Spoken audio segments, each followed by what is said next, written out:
Welcome to Chicago. It is late at night. I guess we're in. Welcome, everyone. I am Uncle Tony. I'll be your storyteller, and we are going to play a vampire game today. Welcome to my cast, my wonderful crew. Thank you for joining me. A little message to everyone watching, either live or watching the replay later on. This is a special thanks going out to Onyx Path and White Wolf Publishing for allowing us to have this game and to play these stories. The Chicago by Night book that has just come out from Onyx Path is wonderful. We enjoy it. We're going to play something from that, but not entirely from that game, from that book. This is an adaptation, and for anybody who plays these type of games, make them your own, because that's what we're doing here. We've got a little homebrew going, but we've got the real game running. So without further ado, let me talk to some of these people here. You've probably already noticed the nun. Sister Vindicta, introduce yourself, why don't you?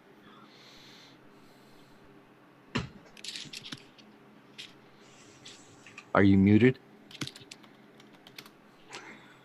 Of course. I end up having the one problem, right?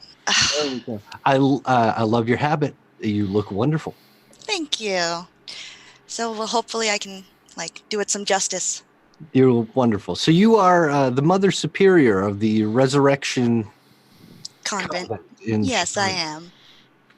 And as you wake this evening, as you do every evening, you get into your habit, but you also feel that hunger burning inside of you.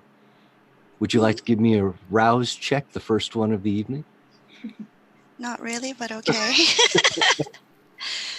A rouse check is simply rolling one of your hunger die. It's a pass or fail. 6 or better and you're good. Less than 6, you get a little hungrier as you wake. That's a D10 single, correct? Yes, it is. All right. And if you're rolling... I was going to say, if you're rolling, you could also roll from your getting hungry. I'm hungry. You feel a little peckish as you wake, sister.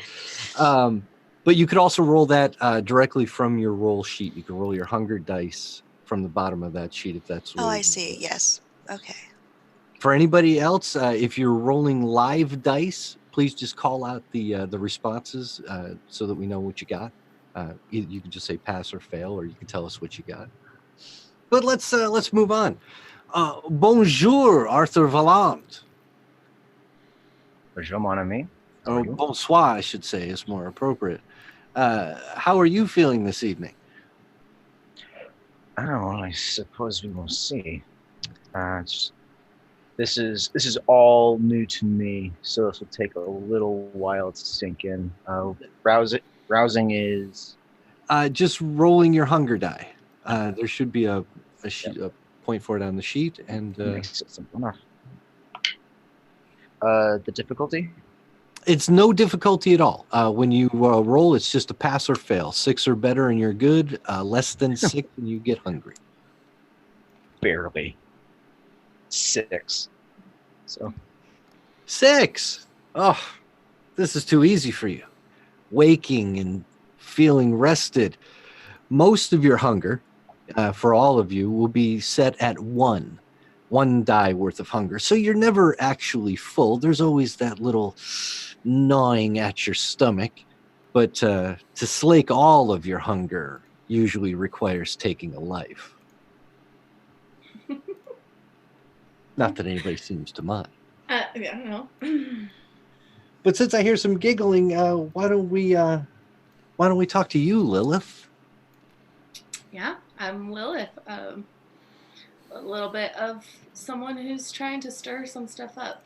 Unhappy with the way the world is right now. She wants to change it. So Nice. You have a little tract home there, a little row house in the back of the yards. It's not a great neighborhood, but at least you're secure. When you wake this evening, how do you feel? You want to rouse that hunger and see how you're doing? And I rolled a 1 as well. You can add another die of hunger, so you're at 2 as we begin this evening. Hunger is a thing for you, Kindred. Don't let it get out of control, because at 5 you frenzy and you lose control of your characters. And that would be bad. So moving on. Julian White. You are just rich as shit, my friend. I worked hard. You have. Worked hard. You have. You've got a very popular show that everyone in town watches, since it's in Spanish and English. It's Pulso de Mundo, and people love it. They love it when you sit down with these people to interview them, and all of a sudden these shadows seem to kind of come and envelop over the room. People think it's a wonderful special effect, and It is special. It is special, isn't it? So how are you feeling this evening as you wake in your Lakeshore North Beach home?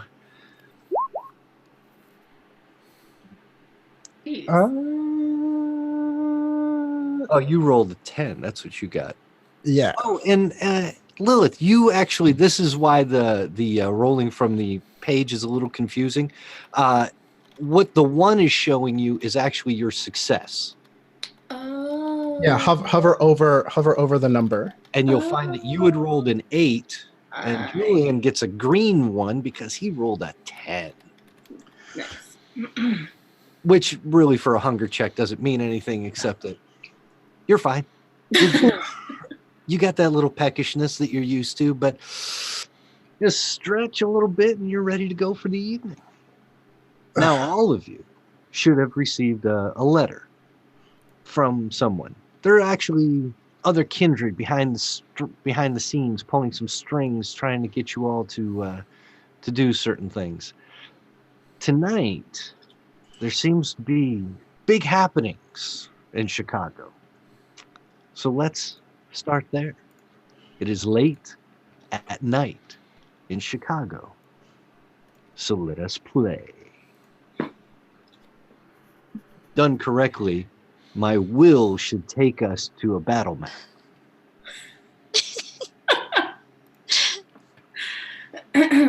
We'll see if that happens. Maybe. I'm going to flip over and watch the Twitch for a second. See. Hey, look at that. It did. It worked. There you go. It's almost like we know what we're doing around here.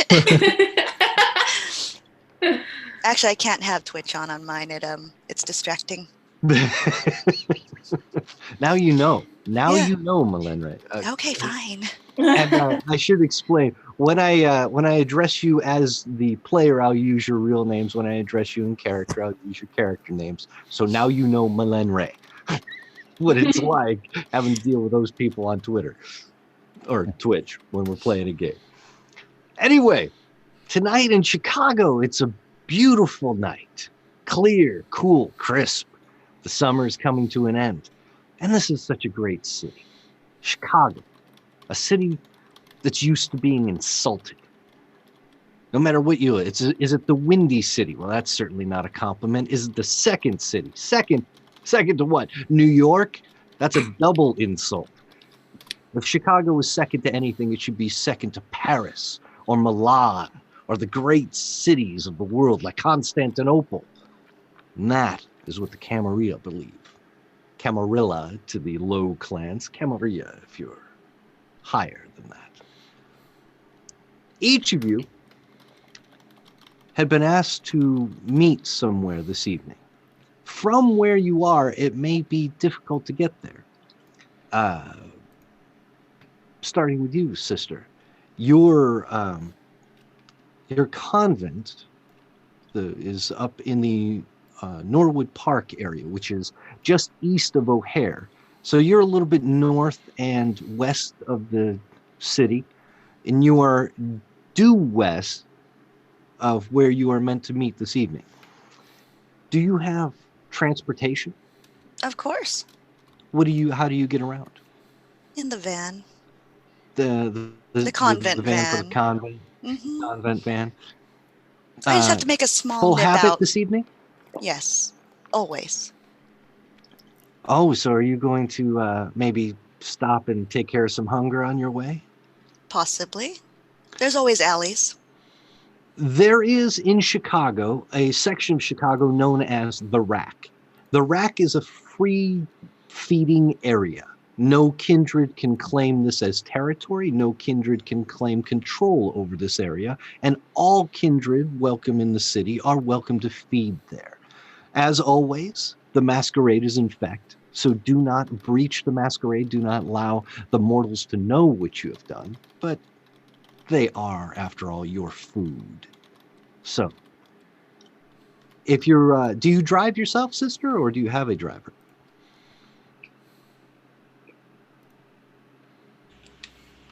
We have a driver. I had to look. I was making sure. Well, because if you're driving yourself, I would wonder if you're not usually behind the wheel, as far as I know. Mm-mm. No. Never actually learned. Okay. So you can have a driver drive you over into the Rack, which is actually where you're meant to be meeting. Do you want to discuss the letter that you received? Not yet. I'm still contemplating my movements on it. Okay, but you are going to the meeting. Yes.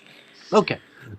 It will be in the neighborhood of the Rack. So when you get to the Rack, let's start with you. How do you prefer to feed? What's your... Oh, anytime they want to speak to me and perhaps confess their sins, I'm there to listen. But then we, of course, need to move away to a more private area because no one wants to tell their stories out in public, of course. True enough. So you're a, what is it, an Osiris predator? Mm-hmm.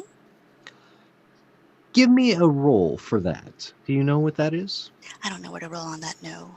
Okay, let's look up Osiris for you so we have a... It's wrong. Is it in my chronicle? Oh, I could have fed at home. Darn it. You could have before you left, but it's good to get out into the people. I know. I packed a lunch somewhere. I did.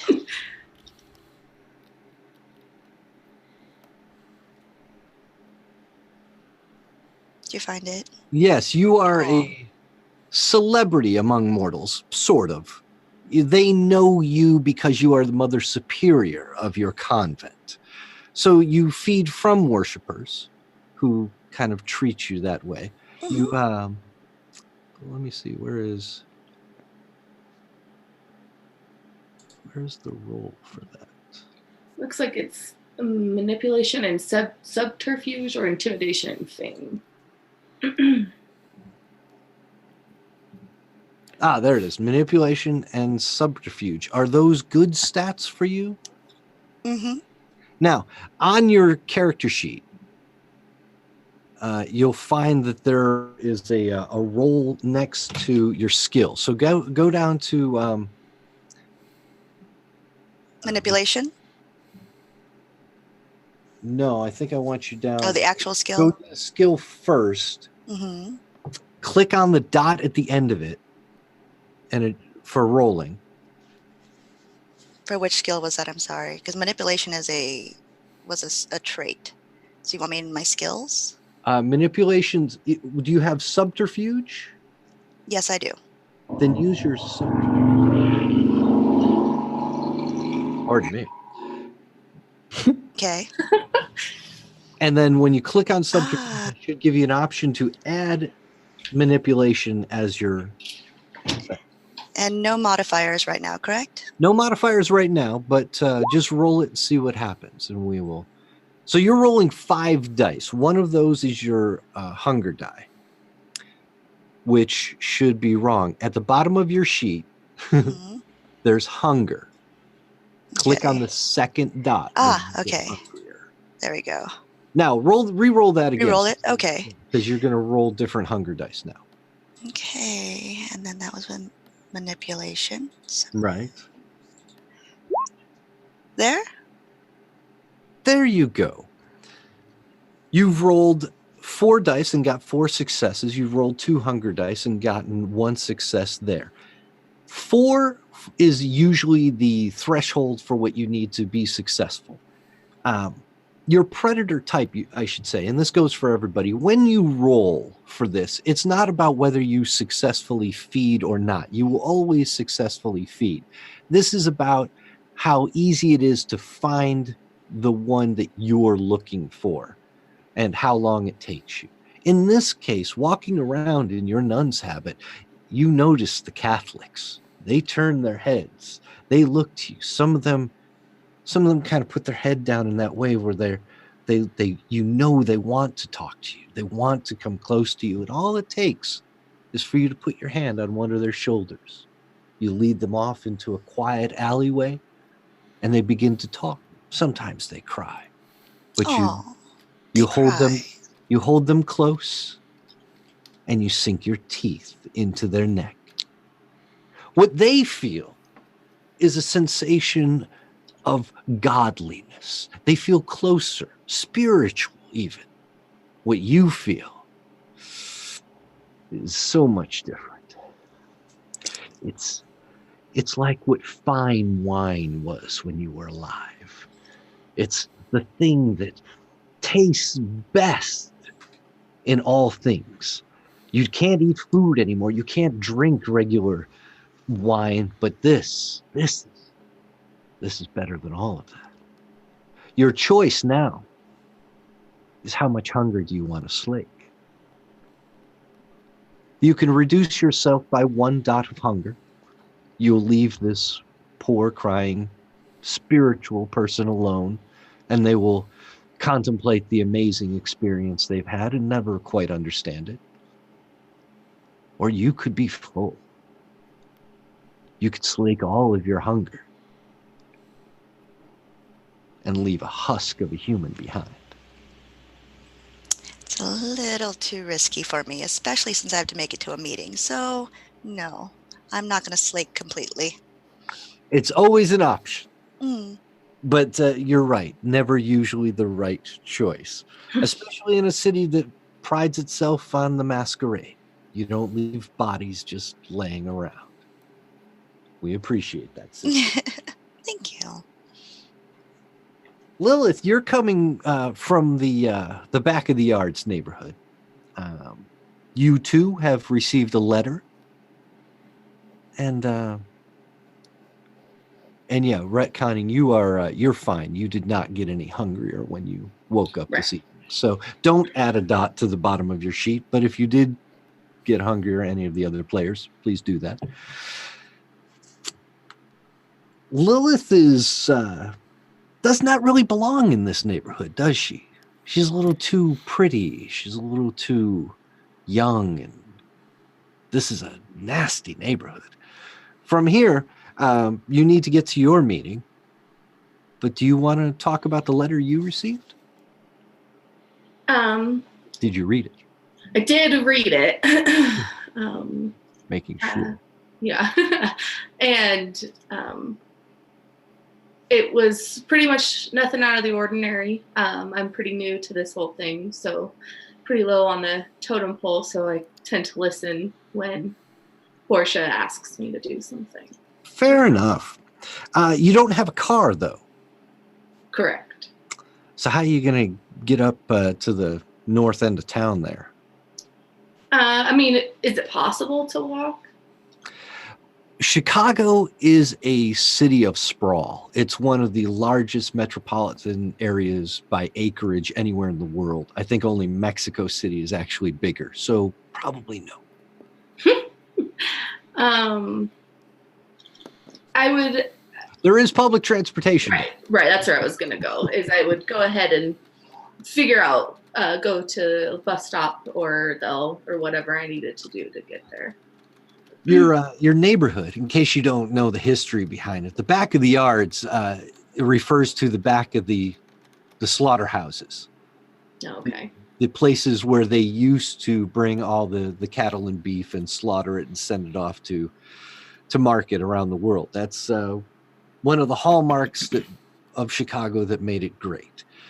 Today, those slaughterhouses are long gone, but tract homes, row houses, cheap kind of housing went up in the area, bars, dive bars and nothing really nice in that back of the yards.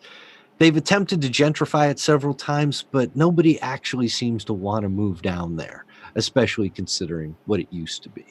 Right. So public transportation for you is a bus until you can get it close enough into the city to take the L. Okay. And that's the elevated train that will drop you off right in the Wicker Park neighborhood. And that is also the rack if you were hungry. Yeah. And I think that it would be, she would be dressed in kind of raggedy clothes and whatnot as she leaves her house, as to not draw attention to herself. But then once she gets closer and gets off the L, she might stop off in a restroom or something and change. So basically what all high school girls do. Yeah, pretty much. As usual, go on to your sheet and roll me a wits and awareness. So you take your awareness and add your wits and just give me a little roll. Okay. Either live or however you're doing it. Awareness. Then I'm adding my wits to it. Yes. A 10 on a successful die is actually counted as double. So, okay. So you get credit for 3 successes there and 1 success on your hunger die. And you notice that damn guy is across the street again. That same son of a bitch. He's kind of hiding behind the bushes on the other side, smoking a cigarette, pretending, that he's supposed to be there. But you know who he is, or you've seen him. He keeps following you. And he'll follow you to the bus stop. He's not going to get on the bus. And more than likely, he'll be there when you get back.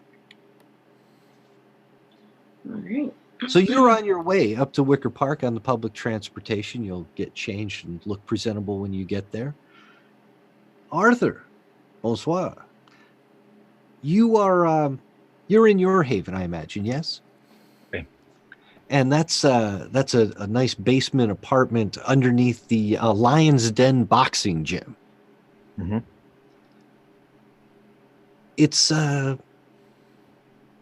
It's usually noisy during the day there, isn't it?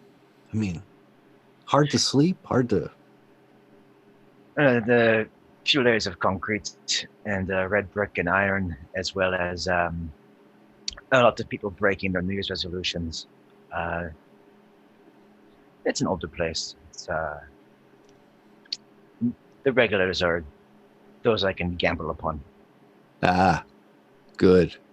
So there's still some people there hanging out even when you wake this evening.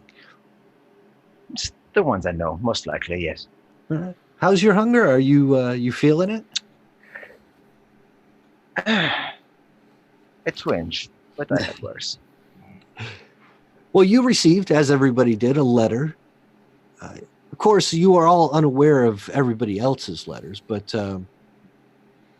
did you want to discuss yours? Are you heading to the destination?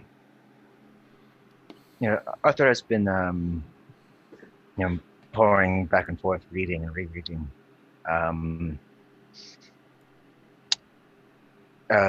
Having been in Chicago during that particular calamity in the 90s, the mention of Sabbat has garnered a personal vested interest for him. Excellent. So definitely going to make this meeting. Oh, promptly. And dressed in things that can be easily cleaned or burned when needed.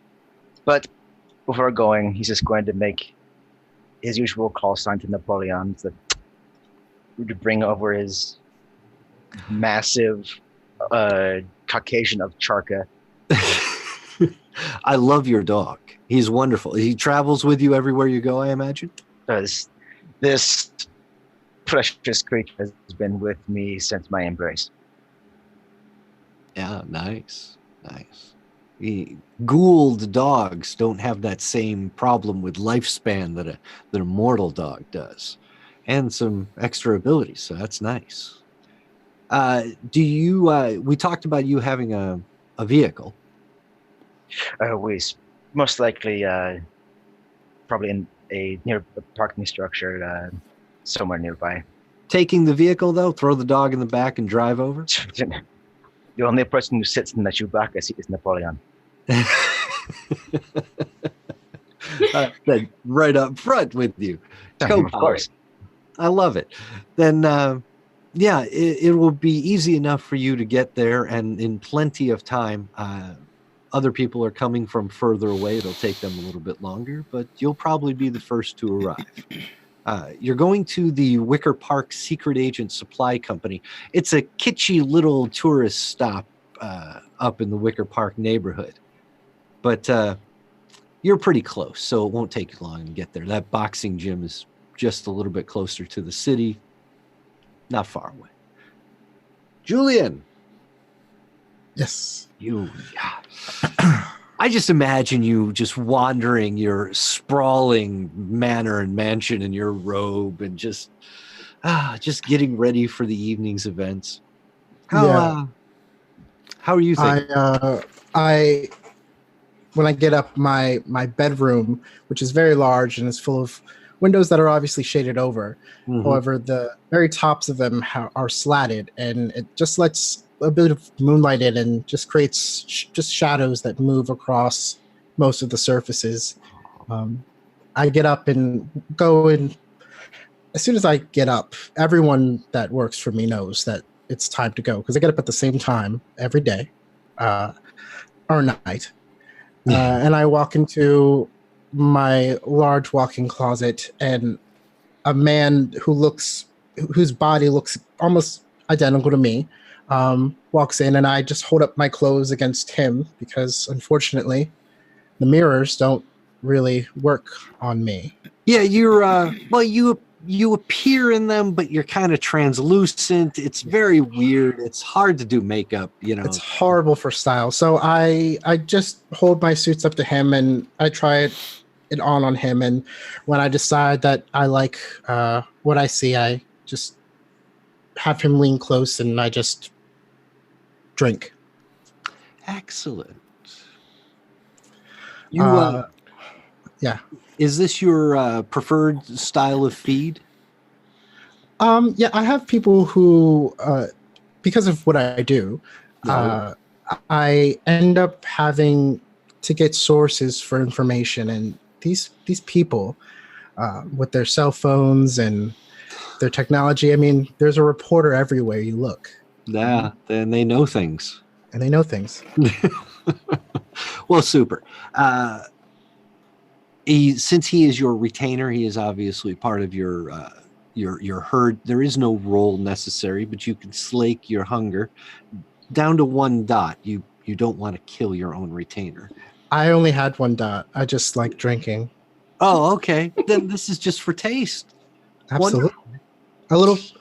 Breakfast is the most important meal of the day.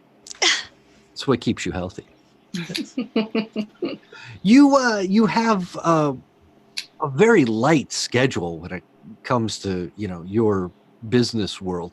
Your show simply shoots once a week. It takes maybe 2 hours of your time. Not a big deal. Your handlers put together your guests. You look at a few questions and you let them do the talking while you just sort of menace them from the side. It's a very popular show. But your manor, you are up in the North Shore area of Chicago, right along the lake. It's beautiful here. There's a little bay, a little alcove, so you don't get the roughest weather that the lake can offer. It can get mean out there. But in your little bay, it looks wonderful. It's nice, placid, calm waters. You're looking out. Chicago's just in the distance. Your letter had requested you also to go to the Wicker Park neighborhood. It's a little beneath you. But Okay. It was interesting what the letter said. I'm nothing if not curious, so I'll have the car pull around, but not the nice one, but just the Bentley. It's fine. Just the sedan. Oh, the Yeah. Bentley. Okay. Yeah. Because the Maybach is going to stay in the garage. Absolutely. It's the gravel there isn't. It's not good for the tires. In that Wicker Park, they had those little cobblestone streets, and they thought it would be a good idea to bring that back. But everybody knows it chips the paint something furious. What's old is new. So I will have the Bentley pull around, and I will get in and have a tablet. But I'll use a keyboard on it because I don't like touchscreens either, and I'll just look at the news of the day as I drive. In silence, please. Oh, the window goes up. The privacy window goes up between you. You'll probably be the second to arrive, and with that in mind, let's see where we're all going. Each of you was brought to the Wicker Park Secret Agent Supply Company. And like I said, this is a real place in Chicago. It's a little kitschy sort of tourist trap. The things you would imagine. Shaving can safes, lipstick cameras, teddy bears with the eyeballs of camera. All the kind of home security things that one thinks they need when they're playing spy. The store usually isn't open at midnight. But when you arrive, the door is open. One by one, I imagine you'll walk in. The more paranoid of you can take a look around, and you can roll notice for me if you like, but nobody's really watching you. Julian, nobody really seems to notice you as long as you're keeping your low profile. You're kind of famous. And sister, since you've fed in the rack, are you changing your habit? Or are you keeping looking the way you are? I have nothing to change into. This is what I have. Okay. Then you might want to just sort of avoid prying eyes, because it would look weird for a nun to be going into a secret agent supply company at midnight. Yeah, unfortunately, yes. For the rest of you, Lilith, you'll arrive on the L just down the street. There's a station that'll drop you off. And Arthur, parking lot out back. The precise reason he left promptly was so that he could case the block. I figured you'd be the paranoid one. If you want, you could take Professional. You could take even the dog out for a little walk around the block. Of course. Napoleon will pick up a scent of Kindred. He's sort of used to doing that for you, but no evil intent as far as the dog can sense. Or a good boy? Of course, a good big old dog that he is. Yes. Bringing him in with you, or leaving him in the car? He's always by my side. All right. He's my service animal. Luckily, this isn't a food establishment, so they don't ban the animals. But there you go. When you walk inside, it's you and your dog. Yeah, he's even got one of those like mil-spec like Molly collars that has the Ash to Pet Velcro patch on his neck. Nice. More for the person's safety rather than his. I would. We got to get a picture of this dog. I will scrounge it up close to I think that's going to be necessary. I love this dog. So I believe I said you would arrive first, and Julian White will walk in behind you a few minutes later. When he walks in, it's all just sort of dark around him, but when he steps into the room, you can finally see his face, and Arthur, you recognize him. You've seen him on TV. A few minutes after that, a nun is going to walk into the room, and you're probably going to think you're in the middle of a joke. You beat me there. Full habit, who may or may not be familiar to you if you are Catholic or were during your mortal life. Catholics might recognize her if they've been in the city long enough. Sister Vindicta is very well known within the church. Would I know who she is? How do you? You've been in town all this time. I think you might, and you're a mover and a shaker. I think you might know who she is. Though, you wouldn't imagine that you would ever have anything to do with her. It's not like your paths were ever going to cross. I'll But just here take you it are. for that. Yeah. Okay. And finally, go ahead. Lilith will arrive late, having taken public transportation from the south side of town. But she's looking good. She's a very beautiful young woman. That's And, all that matters. That's all. Does the bus stop like close to the store? The L is close to here, so Okay. it's an elevated train from Chicago. Okay. But the L doesn't run all the way to her neighborhood, so she was on a bus first. Okay. Poor girl. So I didn't see her get off public transportation though. No, That- you didn't. That would just be tragic. Okay, that's fine. Yeah, well, I can't say don't be snobbish about it. You be whatever you want to be about it. It's fine.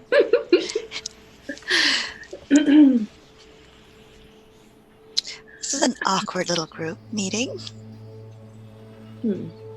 Are we meeting? No.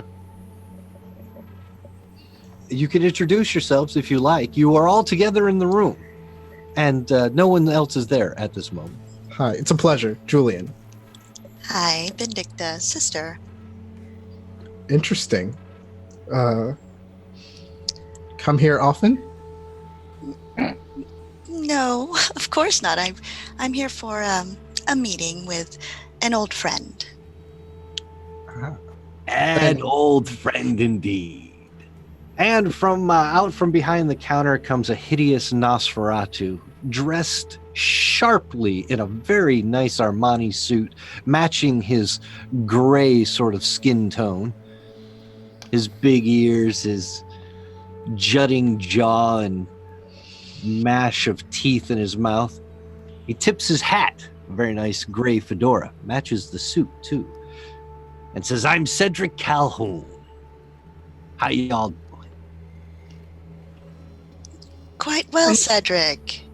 Oh, Sister Vindicta, Mother Superius, Madre.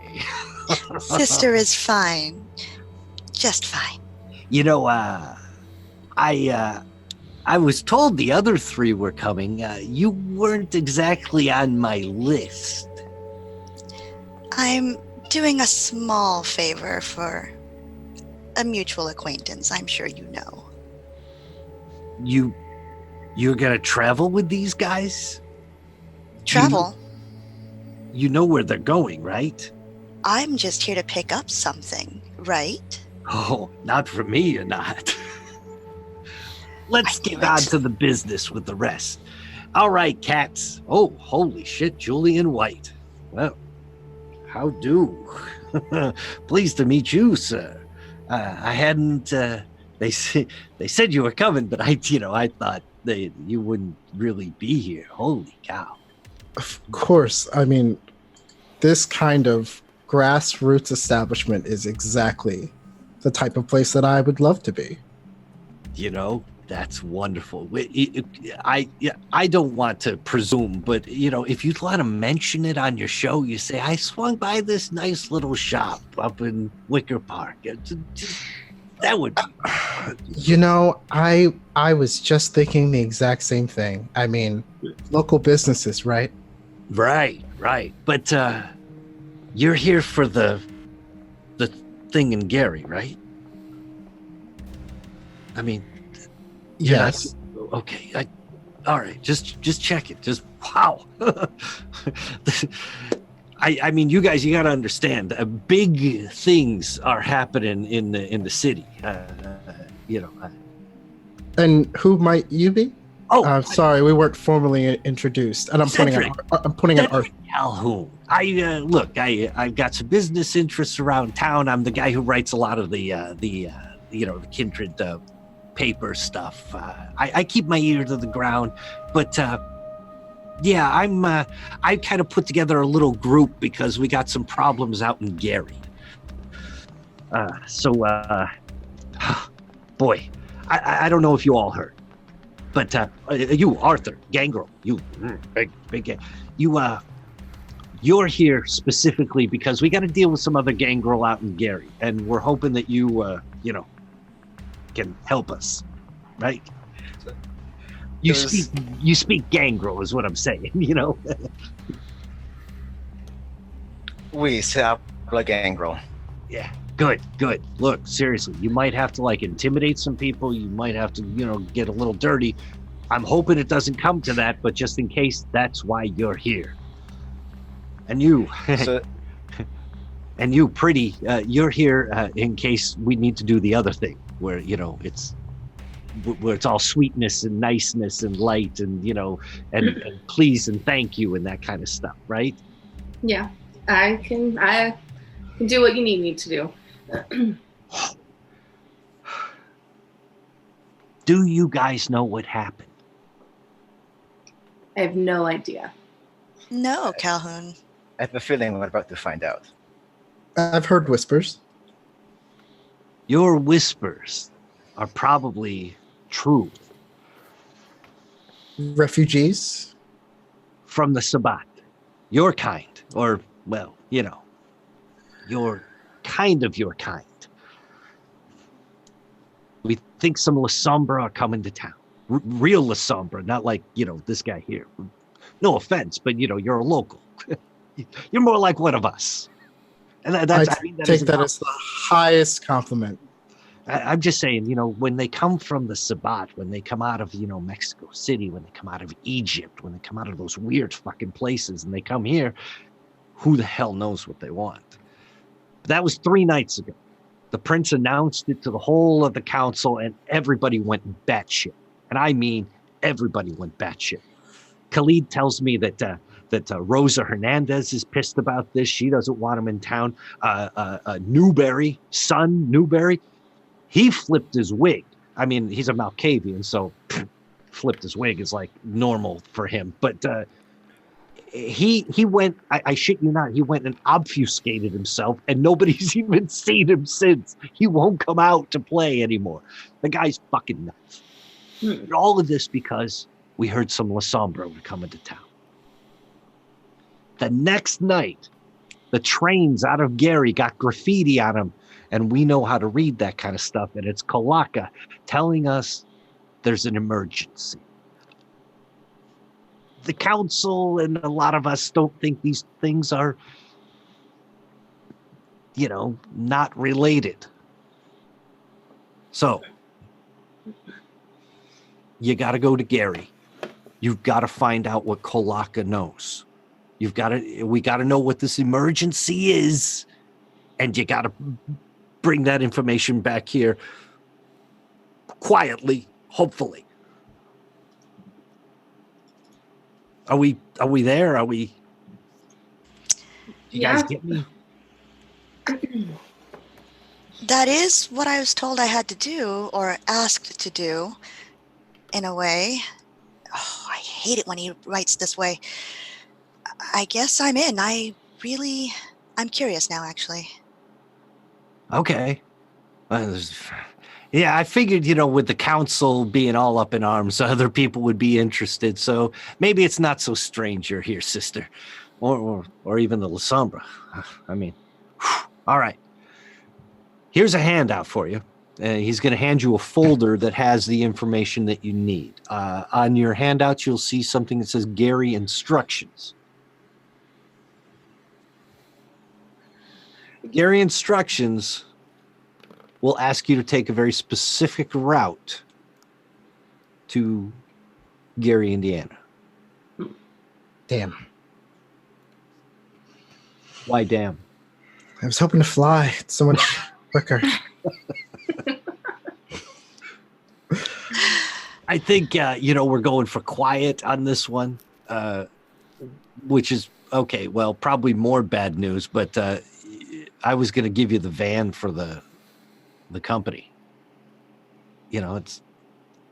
I'm going to look behind me, and I'm just going to snap twice, and the people who've been following me everywhere I go are going to come out, and I'm just going to ask them, would you mind just a thorough disinfectant and just the van in the back? You can hand them the keys.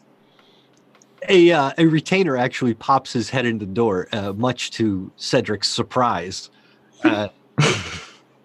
But he gets what you're going after, and he shakes his head and throws him the keys. That retainer is the one that isn't quite yours. Mm-hmm. He's the one that works for you, but you know he's not to be trusted. But at Right. least you can get him to clean the van. And, set up whatever surveillance he's going to do now, so I don't have to pretend to not see it later. Exactly. He'll probably bug it. Yeah. But you deal with this when you're at your level, Yeah. Exactly. So there's a white van that's going to take you all, not take you all, that you are going to take to Gary, Indiana to meet with an underboss of the Anarchs named Kalaka. And when are we supposed to be leaving? It's not so much about when you're supposed to leave, but you got to be back by morning. You'll also notice it's about a 45-minute trip each way, provided you don't get hung up or, slowed down. Oh, Um, shall we? yeah, there's no time like the present. Let's What a wonderful idea. Are you all going to pile into the van? Yeah. I guess. Taking the driver's seat?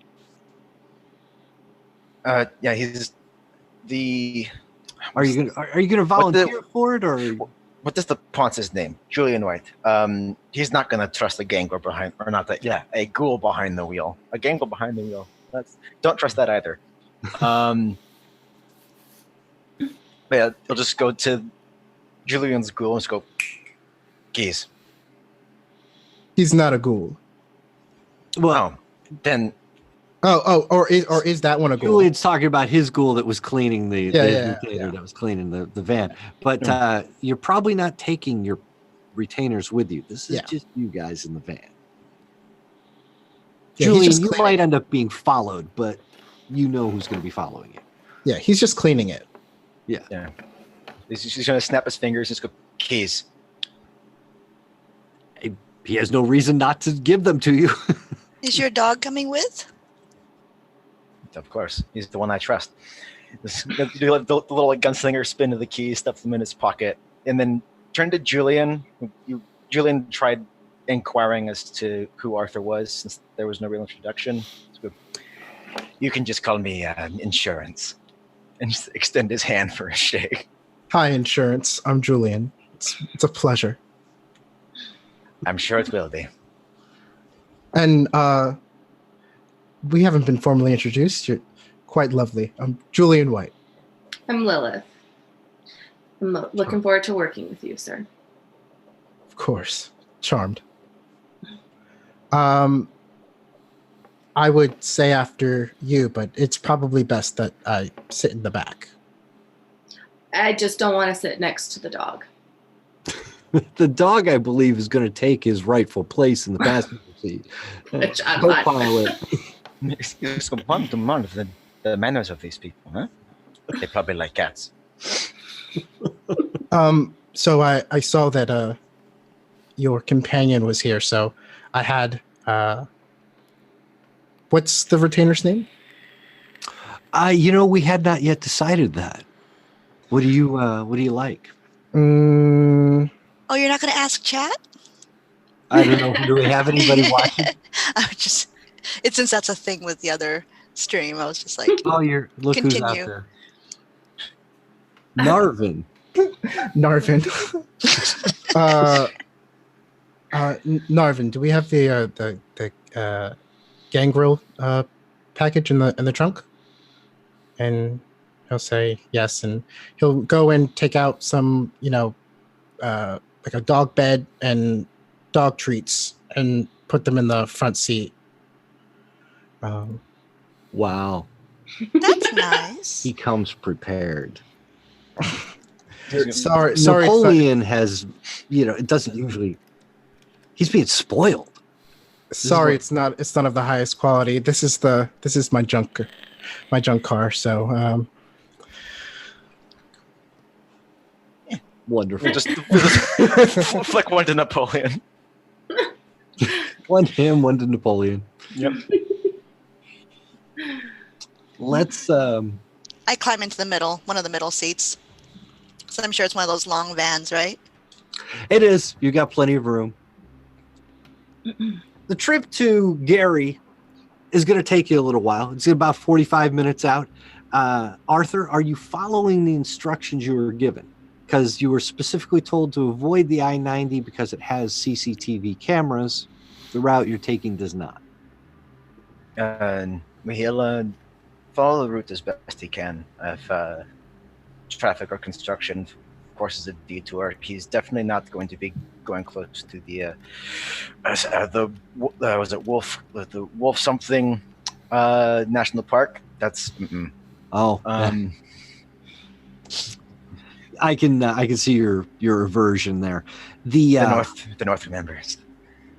The route you're taking, if you're thinking of it that way, does something unusual. It takes you straight south out of Camarilla territory. Once you get south of about Midway Airport, where that is on the map, the rest of that territory is not Camarilla.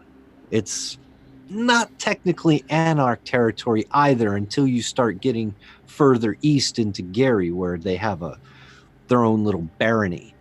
But these are dangerous roads once you're south of about 70th Street. And it's kind of like a no man's land. A bit. It's a Wild West. Now, one thing you do know is that Midway Airport, though it is controlled by the Anarchs, many of the gangrel who left town actually took control of Midway, but they consider it Elysium rules there. So there is, there's no fighting, there's no displaying your powers, there's, a kind of truce. But on the roads, anything can happen.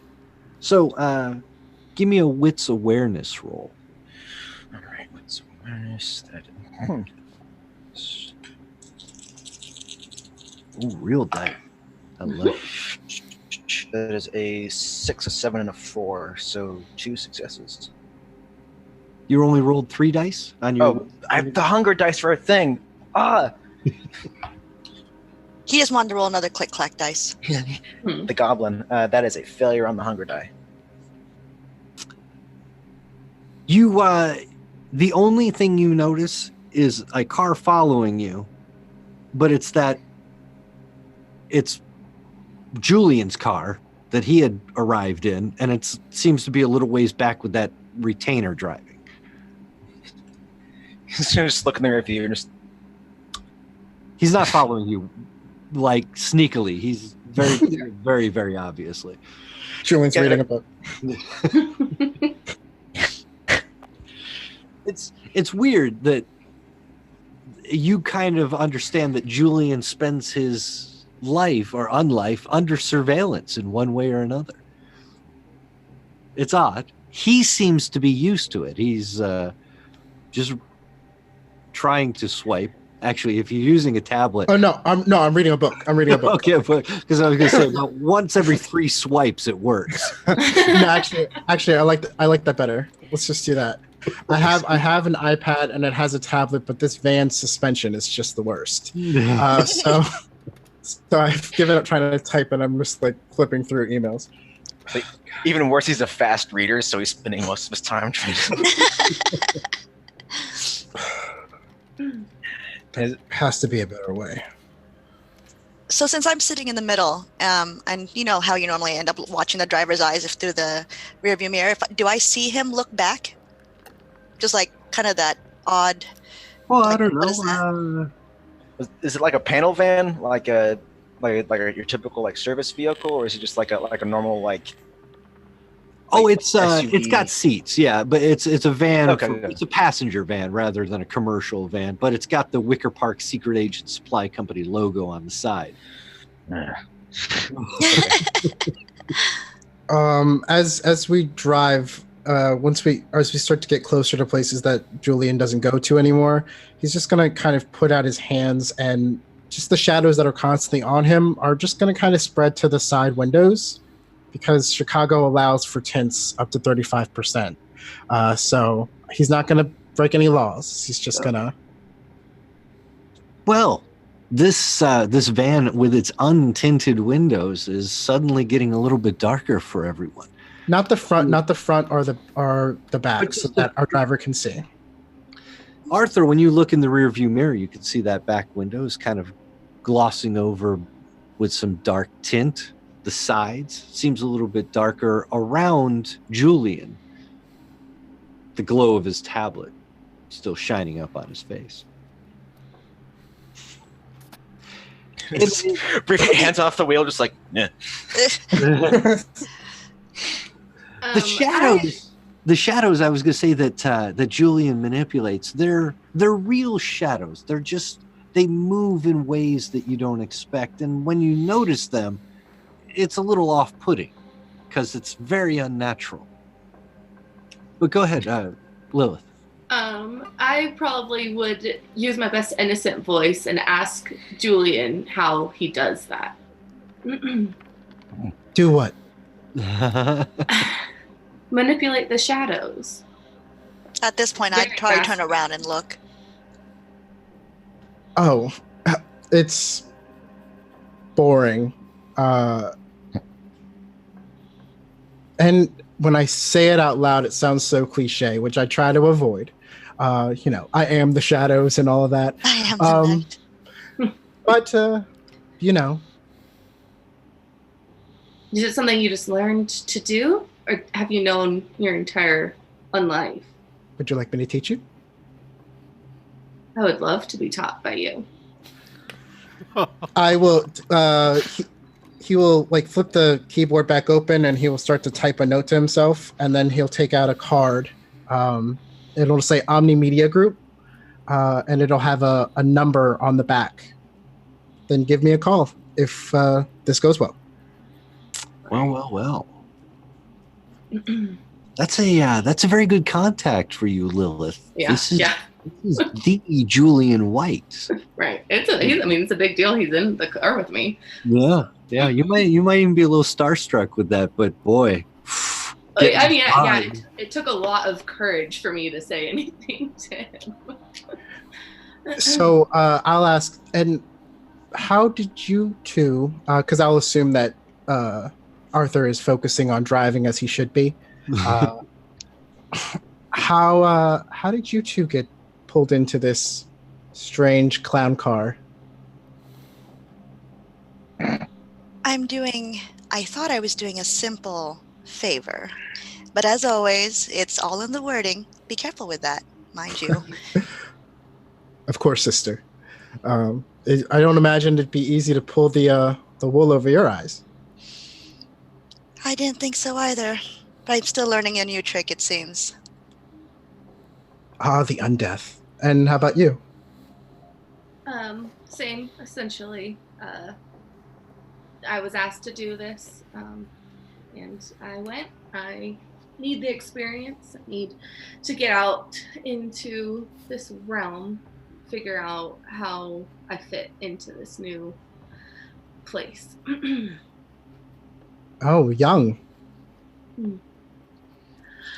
I've been here for not very long. Only, I was embraced in '87. I want to say. Yeah. So you would have graduated around 2007 or so, 20 years later. So you've been out and about for maybe 10 years, which is nothing for a vampire. Right. That's barely enough time to stretch your feet, figure out where you are. I turn and look at Julian. Very young.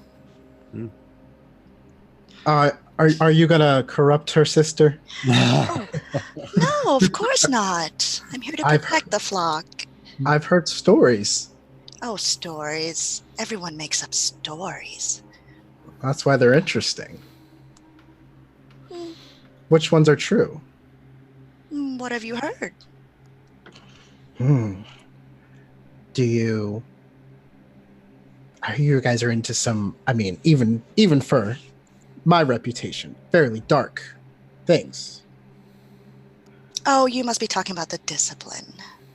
Everyone complains about being disciplined, but you need to behave. If you don't behave, there are consequences. Oh, I totally agree. I'm wondering if you have a ruler on you. Just constantly has it out. A telescopic ruler. That's what I was about to say. The one that'll be the next prop, Tony. Don't worry. My knuckles.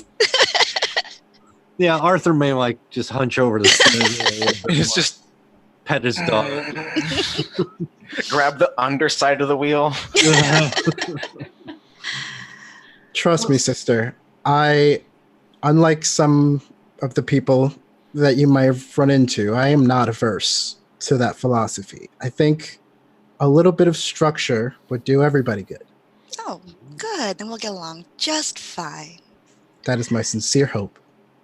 Although all of us together, our differing backgrounds, this simple task is not so simple. So I'm a little worried, I had to admit. I have faith. Oh. From the driver's seat, just a small like. Funnily enough, the dog does it too. In unison. Everything okay up there? Sister, referring to the letter that you got, I think you're beginning to notice that these other three might be on a different mission than you. You still need to talk to Kalaka, but I think you're going to be talking to him about something different. Yeah, it seems so, but I just don't know how to bring that up. Well, you'll find out soon enough because you'll enter Gary, Indiana. And for those of you who don't know Gary, it was once one of the manufacturing hubs of the country. U.S. Steel, the great U.S. Steel, is housed there, and yet is today just forgive the pun, a shadow of its former self. The town no longer has the ability to employ what it once employed, and so much of its main street is derelict, gone. You see cars on blocks. You see shuttered stores, for rent signs everywhere, empty abandoned homes, blocks even that have burned down and nobody's even bothered to rebuild. The hell, they barely bothered to put out the fire. You know what I see? What do you... What was that? I just say to them, you know what I see here? Well, opportunity? Absolutely. The Statue of Liberty's promise is a sack of shit. Yes, that's what fertilizes things. When you come into town, the van is, it's a little unusual. It's about the only vehicle on the street. And you know that the anarchs here are mostly a biker gang. And after a while, you'll notice 3 motorcycles just sort of following you. Julian's retainer has dropped back a ways, so the bikes are actually between you two. Arthur will just take one hand off the wheel and just slip it into his coat pocket. Anything in your coat pocket by any chance? Yes, a little Walter PPK. It's 9mm, nothing special. Yeah. It's that's good. It's better than a Derringer, which is so much of a lady's gun. The Walter at least has some stopping power. But the Derringer makes a great underwear gun. It's right in the guard. The bikers are not afraid about coming right up on your bumper. In fact, they're coming around the van a little bit just to kind of try to peer in, but the tint is holding them from back from being able to see who's inside. Continuing on to your destination. Yeah, he'll do like a quick little brake check, just to flash the rear lights in their eyes a bit. You stop two of them dead in their tracks, and one zips around in front of you a little, almost hit the back of your thing. They were following a little too close. Yeah, but in seeing this like animal behavior, this his eyes widen a bit, and the smirk is like, "Oh, I'm so glad I came today. This is going to be fun." We're only here to talk, right? Well, this talking is. I think my purpose here is quite clear. But should my languages fail me and your silver tongue fail you, there is always the universal language of violence. Is it silver? I can't see it. You approach an old church. Sister, you're probably very happy to see this, despite the fact it's Methodist. So close. But it's also part of the abandoned, destroyed, derelict Gary scene. The church is not in good shape. It was abandoned long ago. Its roof caught fire. Now it's just where Kolaka chooses to hang out, make his haven. You pull into the parking lot, and those three bikers pull in with you.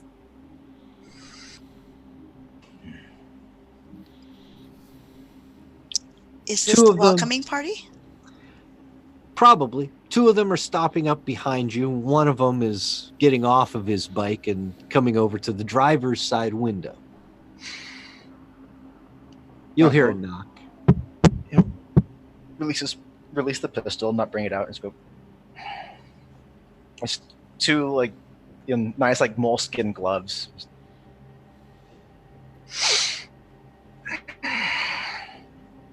We?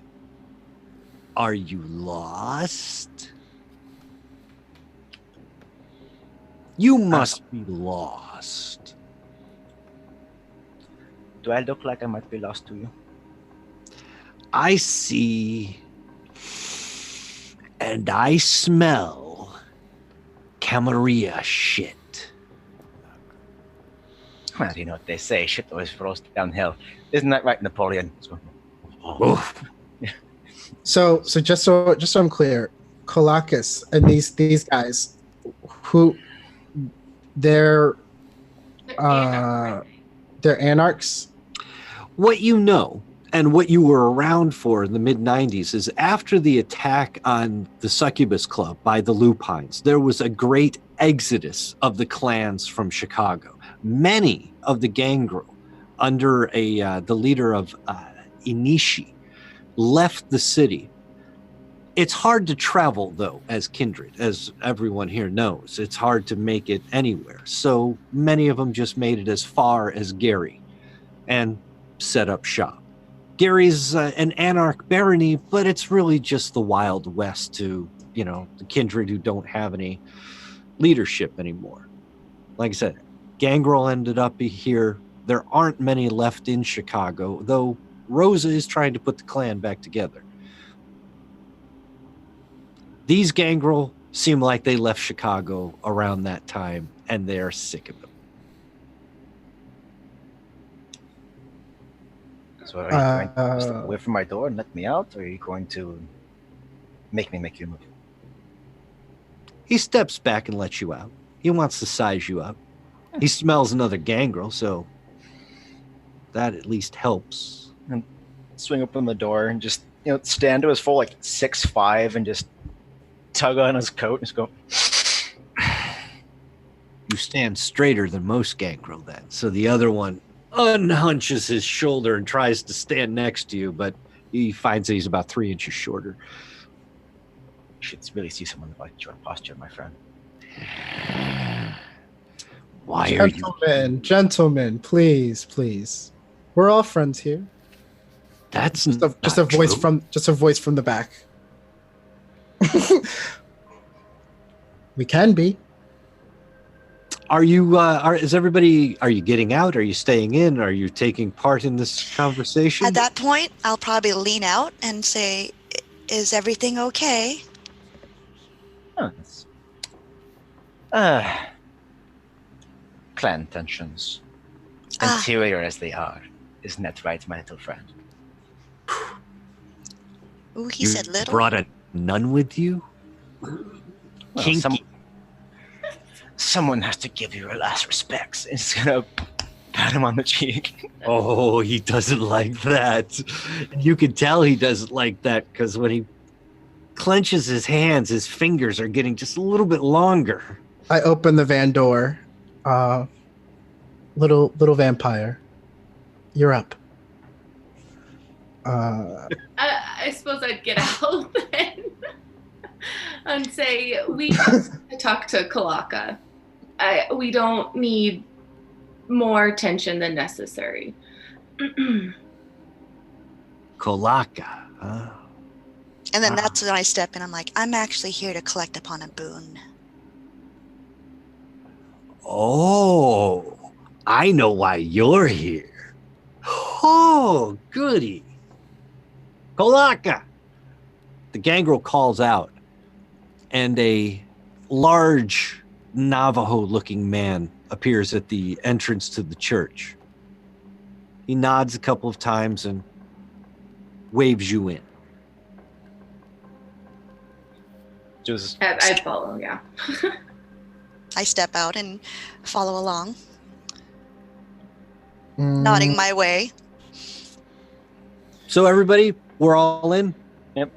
Arthur will be taking up the rear guard. Arthur and Napoleon together. Mm-hmm. They're a unit. Can't really have one without the other. Inside the church, it's a mess.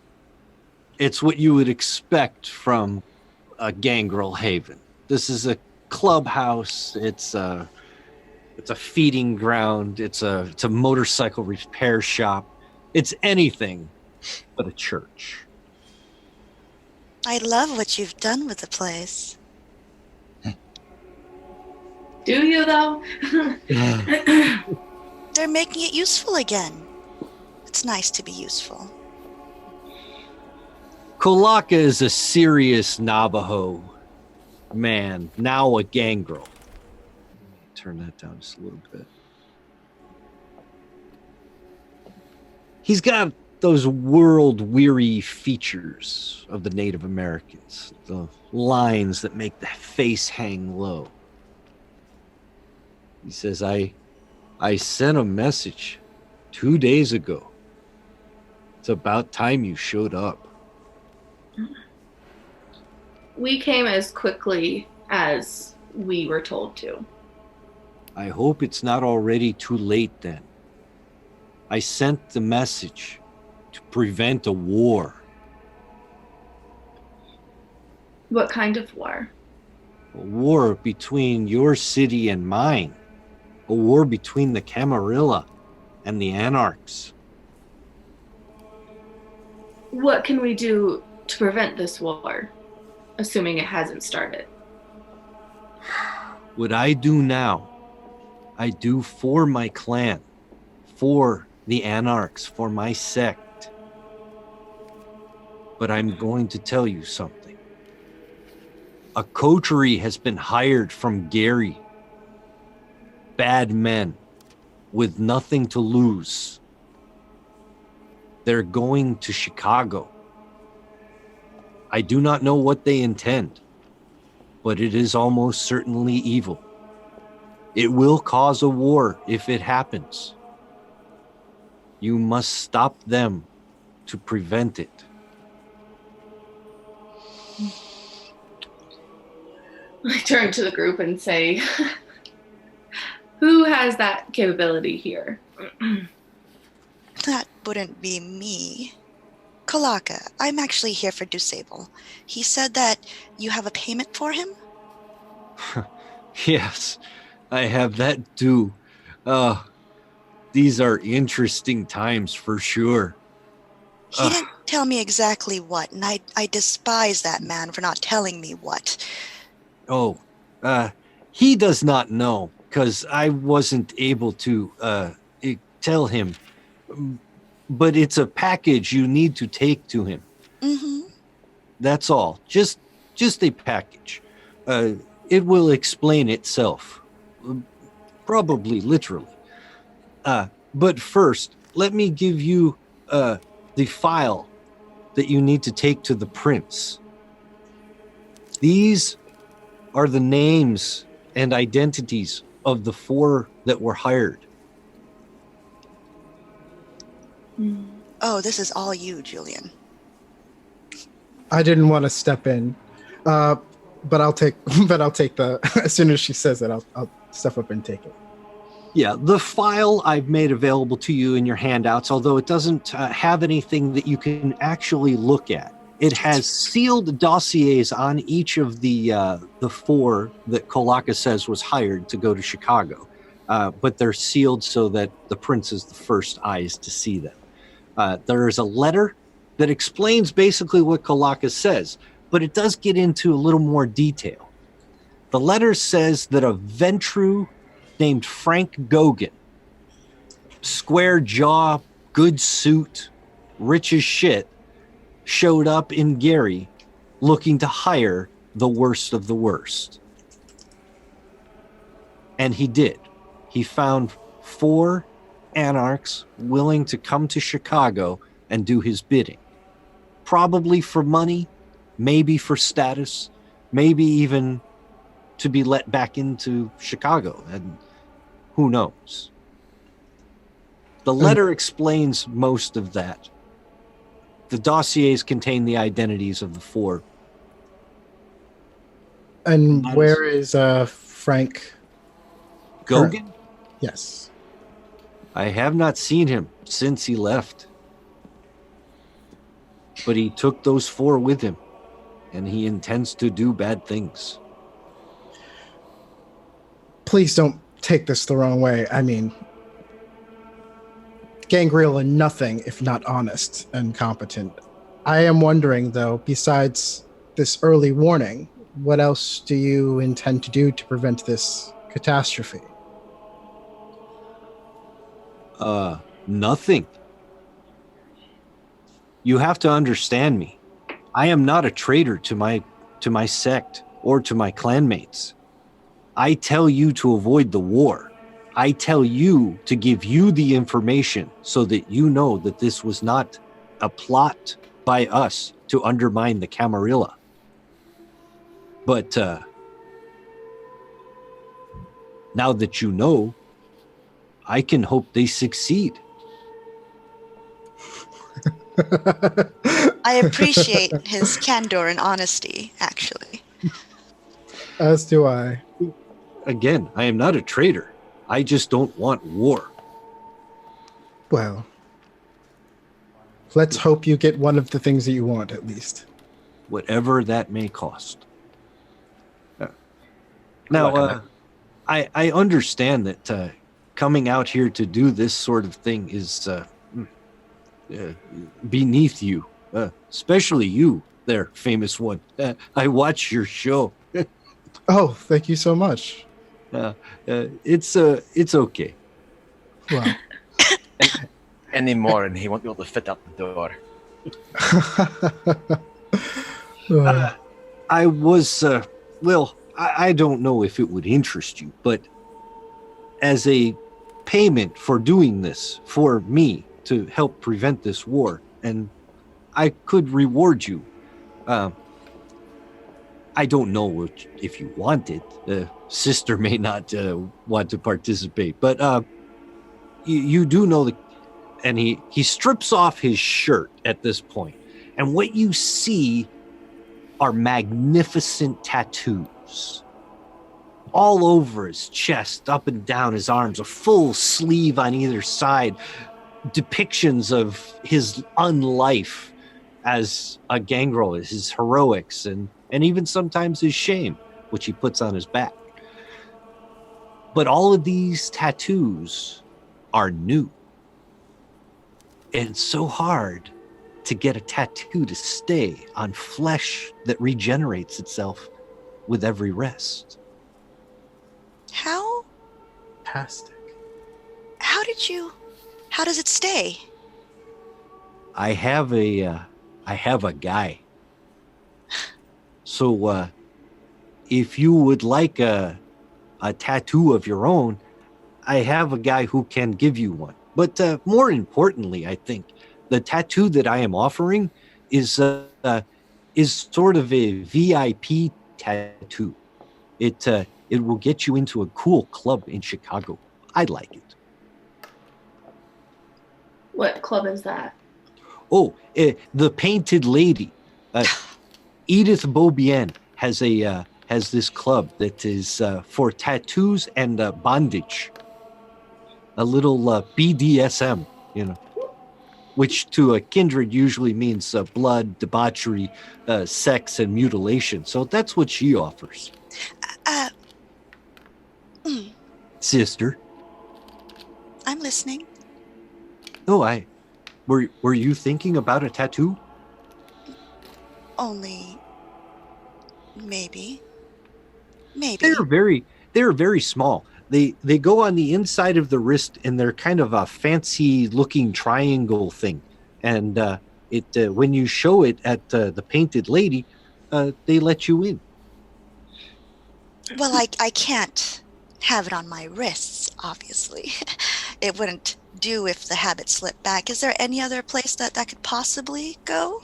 Well, nuns are usually pretty covered up. Where would work for you? We'll have this conversation after something more important. I'm still debating. Sorry. Continue. It is something I can offer you as a gift for doing this for us.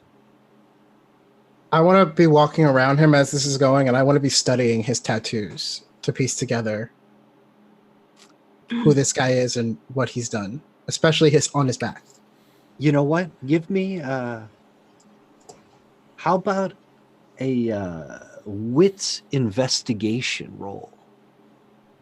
And we'll see what you can piece together, because Kolaka is very much the illustrated man. So do I hit both wits and investigation, or do I just hit investigation? Start with investigation, and then it'll give you the option to add wits to it, which I find is the better way to go. Okay, cool. And then it'll roll it for you. No modifiers. Oh, look at this. On your 2 dice that you rolled, one of them was a 10, the other one was a success, so we'll count that as 3. Your hunger die was a success. We can count that as a 4. So what you see is the history of Kolaka from about what you would guess is the mid 1960s. You see bikes, you see concerts, you see the music that he liked depicted. You could tell because there's a little Hendrix there. There's a little bit of the Who.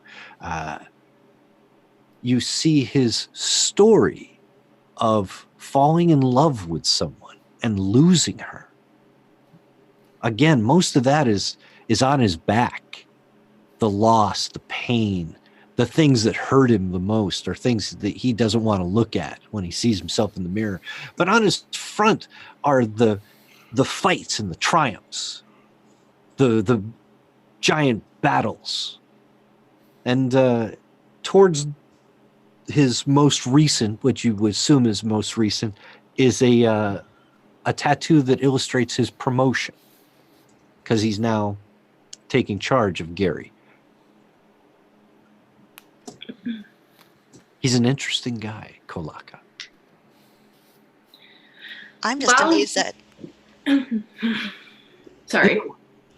Oh, I was just saying, I'm just amazed that Kolaka actually let himself be walked around and someone at his back. I understand we're in his haven, but it's still one of those, you would think his hackles would rise just a little bit.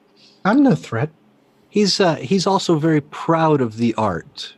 So he meant to show it off, like He everything. wants you to know. Okay. What is possible, even for a kindred. It's very unusual. He loves showing it off, and I don't want to give away too much, but he's got a guy. I would try to see if I can tell, like, if he's got like malintent or anything like that. Like if accepting this tattoo would do anything like to reflect poorly on me. Oh, like in society. Yeah, in the Trador Society. You can go with an intelligence roll here, with an intelligence awareness maybe, or even an intelligence politics, since you're thinking about how it would change your status. Whatever you're better at, in fact. If you don't have dice in or dots in one of them, pick the other. What were they again? Sorry. Use your intelligence and either your politics or awareness.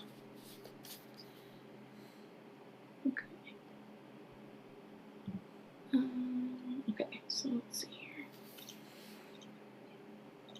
And again, start with the skill just because of how the sheet works best. Yeah.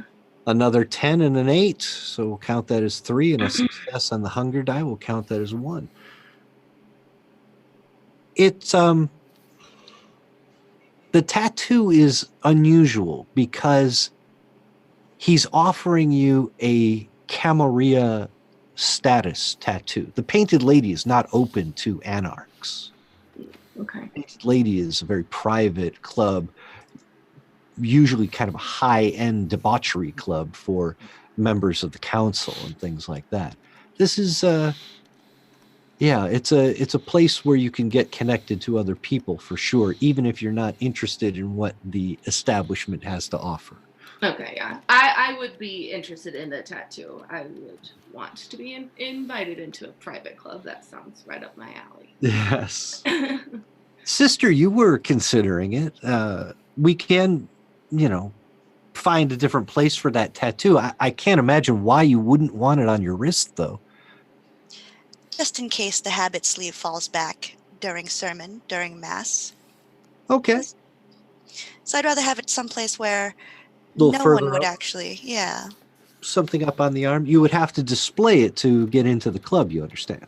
Oh, that would be fine, because if I'm going into the club, I will show it at that point. I just don't want it to be accidentally seen at the convent. So you're down for a tattoo as well? Oh, we only live once, right? Arthur, you've been pretty quiet about this offer.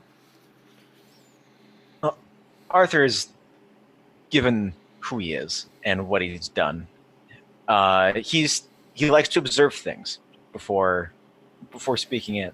It's why he likes driving. He can be quiet and listen to people. But seeing this is an offer from another gangrel, and seeing as how he hasn't had this much fun since he could actually feel the effects of absinthe. Yeah, why not? Besides, in places like that, people tend to let loose the tongue. They do. They do. When people are comfortable, they say all sorts of things. And Julian, you know that. It's one of your hallmarks, how you made a lot of your money. Listen to what people say. Oh, I'm definitely interested. So that's awesome. Everybody's going to get their little tattoo then. Is that a yes? That was a heavy sigh. No, that was me preventing saying anything out of character. It would have really broke character, so don't worry about it. Kolaka is pleased that you've decided to take him up on this. He's very proud of his tattoos. He actually likes sharing them. He makes them available to members of his gang. Most of the bike riders that you met out front. So he's going to take you. Does he have a tattoo on his wrist? He does not have that one that you're talking about. The one that he's talking about, that triangle-y looking thing. Mm-hmm. But he's not welcome in Chicago, technically. Right. Okay. Ooh, what does it look like? Do you have a picture, Tony? I don't. But if somebody wants to draw something that looks like a fancy triangle with maybe lines coming out the end. I think that's what I'm imagining. Oh, I was imagining the actual, because when you said it, I kind of freaked out a little bit because there was actually a club here that did have a stamp that was 3 triangles. Oh, was And it? it was just like, well, we Wow. do live in the same city, so did you Maybe go to the I same see club? it and I just hadn't realized it. I'll see if I can find it and show it to you. Sure. Gary, Indiana, like I said, is depressed. Not just, emotionally, but financially depressed. Kolaka takes you out the back of the church, and across the street is a large metal warehouse. It's huge. It's just a big ass barn. You can tell by the outside. Metal walls that go up 25 feet. They go back 200 maybe. It's just a big room. He takes out a set of keys. He unlocks a door, and he pushes his way in to this warehouse. When he flicks on the lights, big, loud, thumping, chung, chung, chung, lights start coming on. And from your vantage point, you are looking at Main Street Gary, circa 1985, 86. Most of these places are the bars, the restaurants, the clubs, back when Main Street still had such things. They're just facades now, almost all of them, except for one place. He stops out in front of Badlands Tattoo Shop.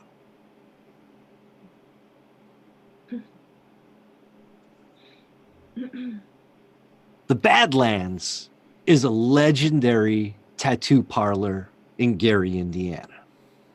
Roy Boy was the tattoo artist of a generation. He marked everybody, every biker, every brawler, every musician, every rock star, every wannabe celebrity. They all wanted a Roy Boy. Roy Boy died in the early 1990s, supposedly. What you come to find is that Kolaka wasn't willing to lose his tattoo artist. And so he had made a deal with Abraham DuSable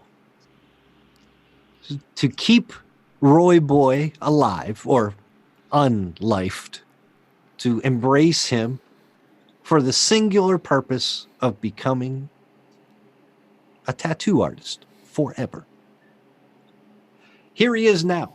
Roy Boy has the power of the Tremere's blood magic that allows him to place a tattoo on you. It's a process that involves the inking first, but then involves burning the flesh and sealing the wound with silver. It burns, it smells, it's got that metallic-y taste in your mouth when it finally hits you. But one by one, each of you are given the tattoo that will get you into the Painted Lady, Edith Beaubien's private BDSM club and tattoo parlor. She too is a contemporary of Roy Boy. I'm just going to make a call, and I just want, sorry, I forgot what we named him. Vin, Sorry. what the hell was it? It was Nevin? chat. Nevin. Nevin. Nevin or Narvin? I wrote it down. Narvin. No. I'm just going to say Narvin as well, right? He's my bodyguard. Ooh.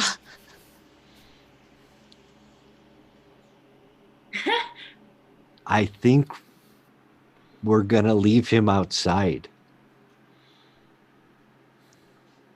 You'll thank me for this, he tells you. Because now you'll have a place you can go that he cannot. Can he hear me? No. Can Narvin hear me? No. Wow. How interesting. Sister Sister, montage.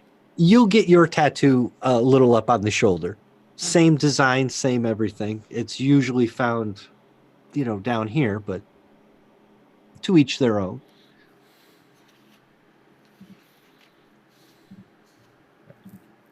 Oh, wait. Maybe make that picture a little smaller.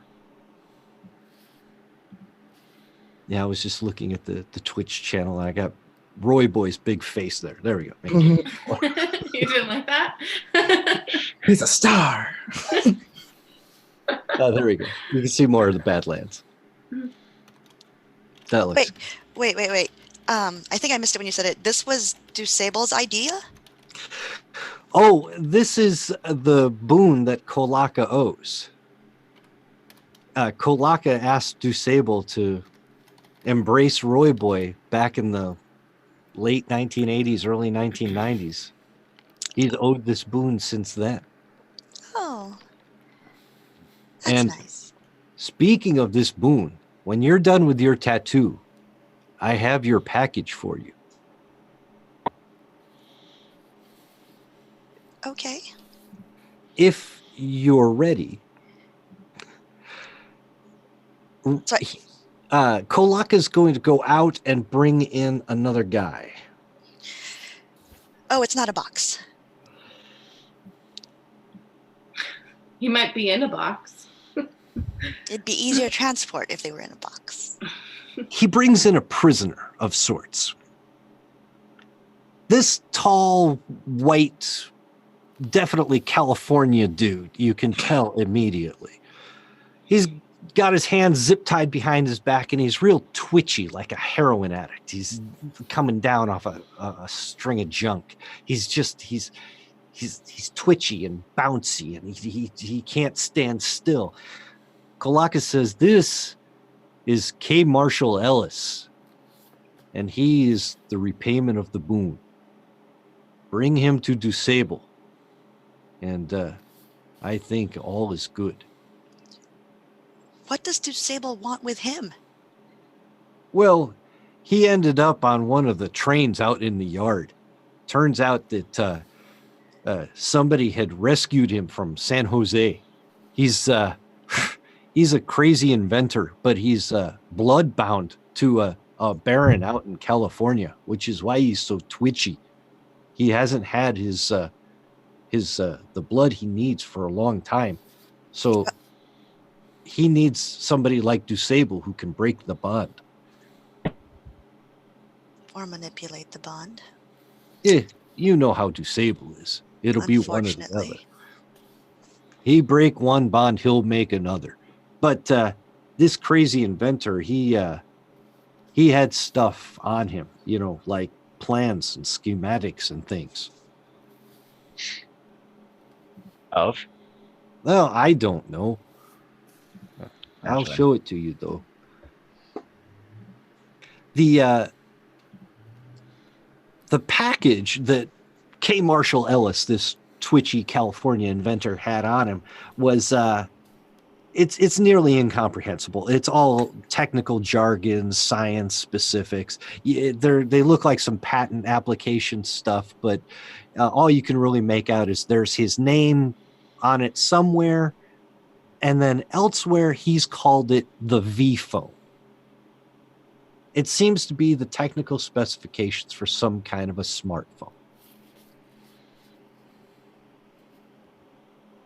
So he's really twitchy and he's being kind of weird right now.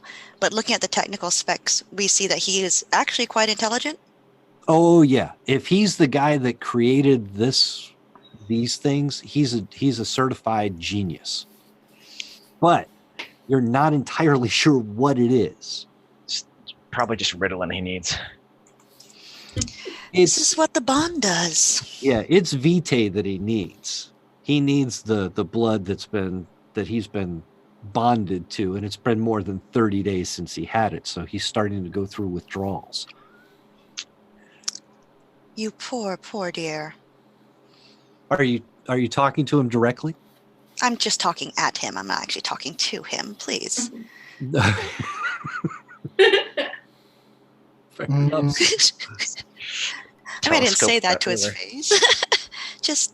just noticing what a blood bond can do. It's good that you brought a van.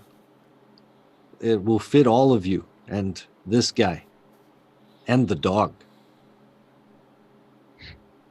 As you are a fat boy, you take up so much room.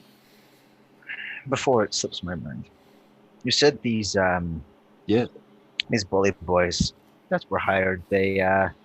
Chicago is a large place. Do you have perhaps a handful of targets they might go after? Somewhere we could narrow our search. I think I know one thing that might help you. They can't rest anywhere. You know what I mean? They don't have a haven to go to or a couch to surf on. They're going to have to go probably stay in the open cemetery. And what Kalaka is referring to is what you know as a cemetery on the outskirts of town that is, again, Elysium rules, basically meant for the poor kindred that don't have havens. This is a place that has an old decrepit mausoleum where sometimes the kindred will just slide themselves into an empty box, or for the gangrel, a place where they can dissolve themselves into the earth and find a safe place to spend the night. There is no hunting here. There is no feeding here. So you are presumably safe. And it's in Chicago. It's probably one of the few places that these anarchs can go and be safe, at least during the day. Well, I'm sure once the prince gets the news and the files, he'll have more of an idea of how to find them. This is true. You should, probably wait to see what the prince wants to do. But Right, I'm sure he'll send people to handle that.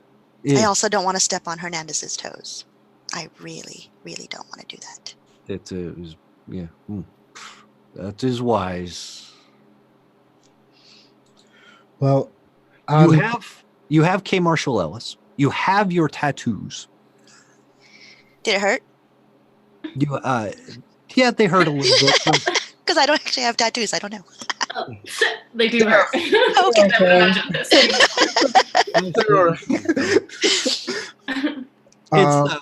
It probably would have hurt more if you had put it on a softer, fleshier part. But here, these are easy. If you say so. Okay. I believe you. It's the silver that makes it permanent. So you feel it burn for a while as it's just becoming a part of your skin. But it'll look good. So this is he does good work, crazy as he might sound and look. I don't know, doing tattoos for that long, I'm sure it could probably make people a little crazy too, huh? Mm-hmm. This was Tremere. They were using blood magic at this point, blood sorcery at this point, yeah? Yeah. Basically, Roy Boy only knows the one trick. Oh. But, yeah. Sorry, were you thinking you could learn something from him? Possibly. It'd be nice to make my markings more permanent, but if it's just that one trick with silver, then that's a little too obvious. You did watch his technique, and while I've simplified it and said it's just silver in the wound, you did notice that there are some incantations. There's a bit of his vitae that goes into the making of it. So it does have the real Tremere flavor. It's sorcery. Okay. You could ask him about it, but no, it's okay. Like a great magician, they don't often want to give away their secrets. Mm-hmm. He'd be a little tight-lipped about it anyway, but he's glad that you enjoy his work. I'm just gonna, as Willie, I'm just gonna say to Kadakis, I'm gonna give him my card, and I'm going to say, if you ever need help preventing another addition to your back, let me know. I will take your card, but don't expect me to call. I never expect them to call. They just do. Then I thank you for your generosity. But if you're going to make it back to Chicago, you had better get going soon. Of course. It did. It took you at least 45 minutes, probably closer to an hour to get out here. This has been an exchange that has taken some time. You have the files to go back to the prints. You have K. Marshall Ellis to go back to DuSable. And you've got a van in the parking lot outside of the church. Are you ready to go, or were there other things you wanted to take care of in Gary? Well, I have what I came for. Is he well bound? His hands are bound behind him. He's a little drooly and wild-eyed. He doesn't make a lot of sense when he talks, but seems harmless. He's hungry in that sense that he needs the taste of his blood. Arthur will hang around a minute, waiting for whoever's going to trickle out to have a tete-a-tete with Kolaka. What can I do for you, my friend? I received a letter from our mutual acquaintance, Noma Juan Hernandez. She described you as being, her words, not mine, but in a panic, and you are anything but, I think. Well, I appreciate that. She might know a different me, though, you know.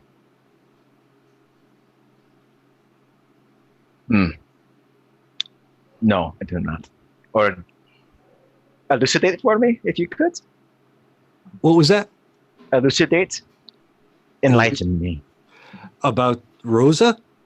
About why she would be concerned about one version of you. Oh, well, you know, I'm one of those that used to be with the Camarilla. I left actually before the Troubles. I think she blames me somehow. You know, getting out before it happened and not coming back after it did.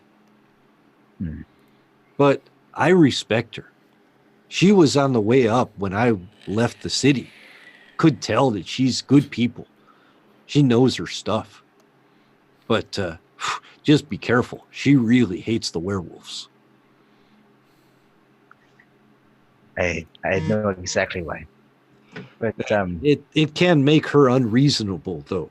When you bring a normal conversation sort of grinds to a halt the minute you say lupine around her. She's got a very one-track mind when that happens, so be careful. Arthur's gonna log that away. Then if you have nothing else you wish to share, I appreciate your candor. And I also appreciate your heads up on this Gorgon fellow. Gogan, yeah. I don't know him. I think I had heard his name back in the day before I left Chicago, but I never met the man till he showed up here. Things get just curiouser and curiouser. That'll be all then. Go. Thank you for the passport. And he'll shake hands if Kolaka will shake his hand and depart. Kolaka will shake your hand, and he'll give you a proper gangrel greeting in that when he shakes your hand, he'll acknowledge your gangrelness by allowing his fingers to extend. You could feel his claws just a little bit. Yeah, and Arthur will repay that. It's kind of pressing through the fabric of his gloves. And he'll give a firm squeeze, but not someone who's trying to prove something. No, just the acknowledgement, the mutual respect. Yeah, at this moment, you're at least the same in this regard. Kolaka is pleased to have met you. Oh, we're doing the Arthur is pleased to have met Kolaka then. Until next time, my friend. And with that, I need to step aside to use the restroom real quick. do that. You go run away, and we'll talk to the rest for a second. So I take it that all happened. He said he stayed behind as we all filed out to the van. Yeah, so I Okay. imagine you've made your way out at least to the parking lot. The two bikers that have pulled up behind you have at least moved their rides over closer to the side of the church. Those three are still hanging out. They're eyeballing you, wondering what the hell these Camarilla sucks are doing in Gary. Getting access to the tattoo place that he knows about, and taking the crazy Californian with you. You gonna throw him in the van? Does he can still walk, I'm assuming, like he's just kind of insensate? Yeah, he's just a little frantic and whatnot. And, you know, he can walk, he can function. He's just twitchy and sweaty and drooly and Okay, wild so eyes. yeah, I'll put him in the van. I'll put him into middle seat. Like, wait, how many seats does this van have? Because I'm like, is it a 3 bench seater in the back? Picture 3 rows. There you go. Okay. So I put him in the middle row because I'm going to sit behind the driver and the passenger, and I'm assuming that Julian and Lilith are either in the back or with me, but I want to keep the package in between us. Julian likes being in the back, I assume, right? Yeah, I'm in the back. Spread out. Spread out.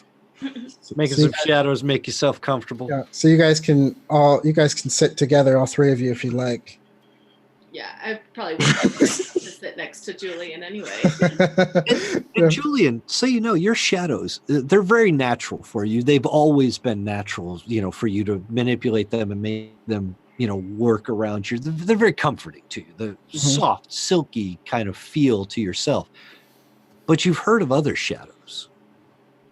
You've heard of a different kind of shadow. You've heard that there's a shadow that changes the texture of your skin, that drips off of you, forms a physical manifestation, something that would be more like fingers and tentacles. I do actually know about that. Yeah. I've been dabbling. Have you been looking for these secrets? I have. I have, mostly because I want to kill a whole lot of people, and it's just so difficult to do while you're smiling. So something that could help me do that, I'm always looking for. Interesting. There is more for you to discover. Right. But I'll let you think on that for now. In the back of the van as your comfortable little silky shadows surround you. I can still create the cloud.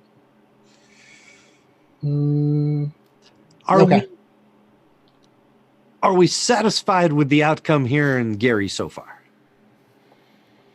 Things going? I got what I needed, apparently, You do. plus extra.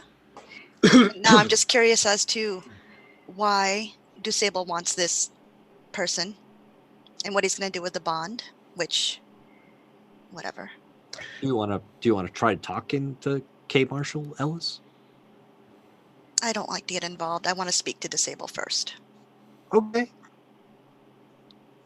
I'm still mad he didn't let me know what I was actually going after. Did all of us see the patent stuff, or was it just? There's a little handbook that is being handed around. It's sort of, you know. It's, so I'll ask. This is actually fascinating. This phone patent. What does it do? Are you talking to me to K. Marshall Ellis? Absolutely. I love hearing new information. The twitchy guy will whirl around in his seat with his hands kind of still behind you and be like, it's the thing, man. It's I've been working with your kind, your kind out in California, and I know stuff about your blood and the vitae and how it works and what you can use to make it work, man. And I've made it work. And he's pouring sweat. He's spitting out his mouth. He's frantic as he talks about it.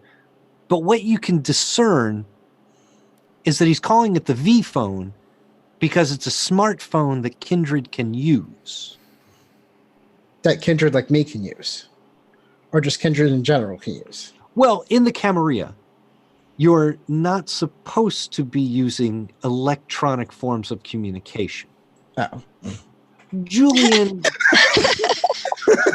is rich as shit. Okay, no, I understand. Okay, yeah. And he has tablet and he has email, but mainly that's for business use. Right. Between each other. It maintains your mask as a human to be connected in that way. However, as a Kindred and as a La Sombra, you have trouble with electronic devices of any kind.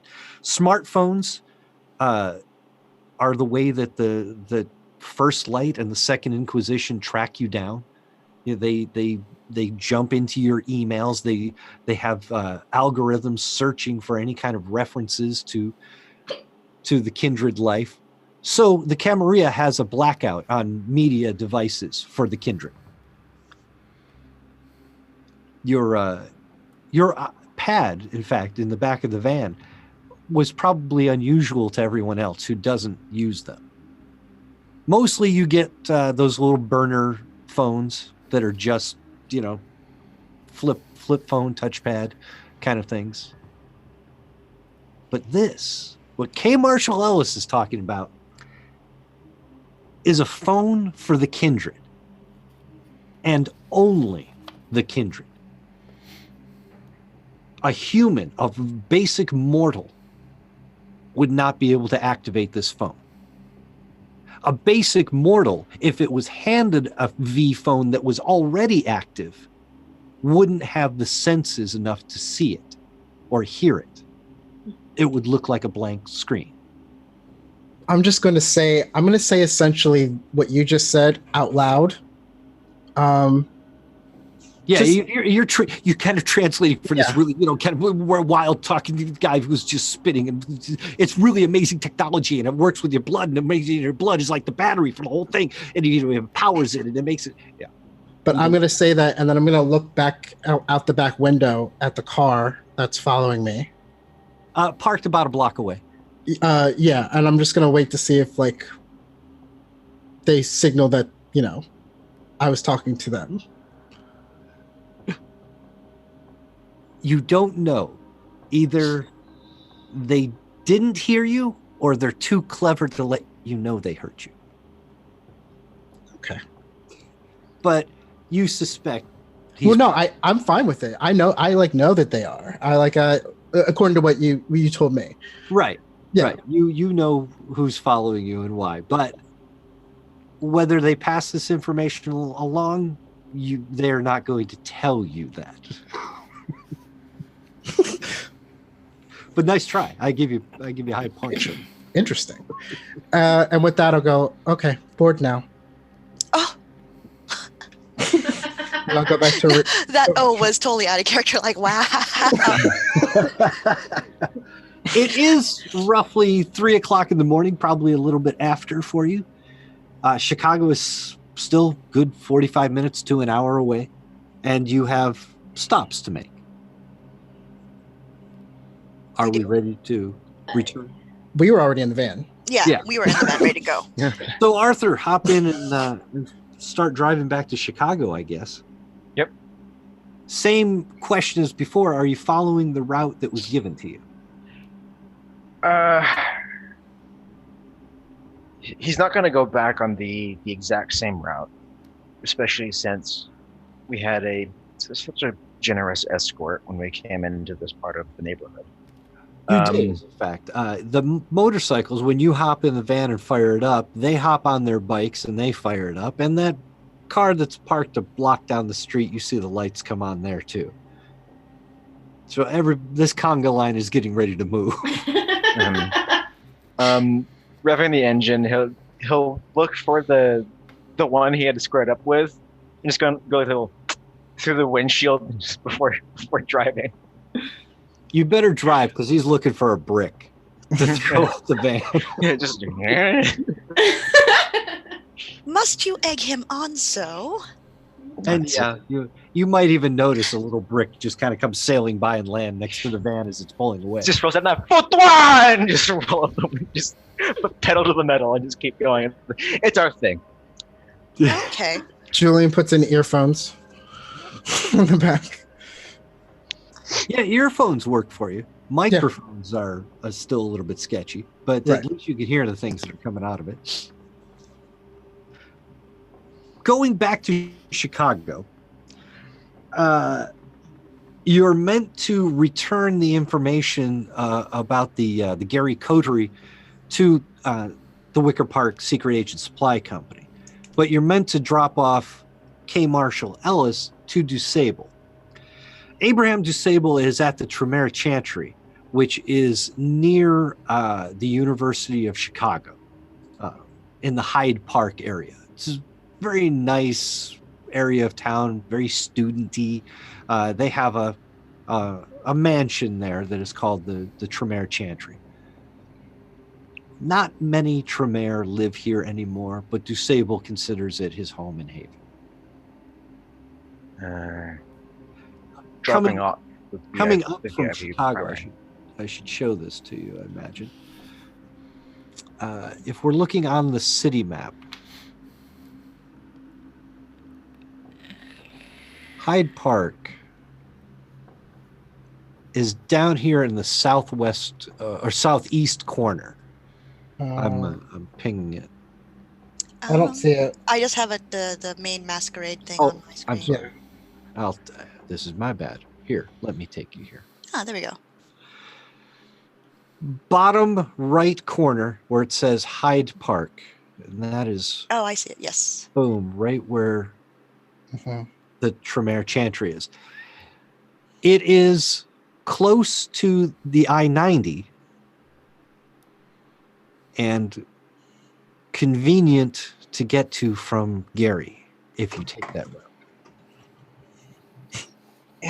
Yeah, getting rid of the VIP /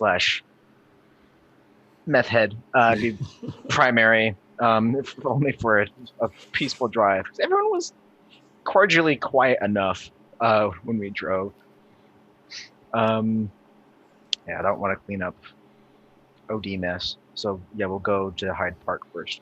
Yes. Hyde Park, if you're going to take some surface streets and stay off of I-90, is going to be about a half an hour away, maybe 35 minutes.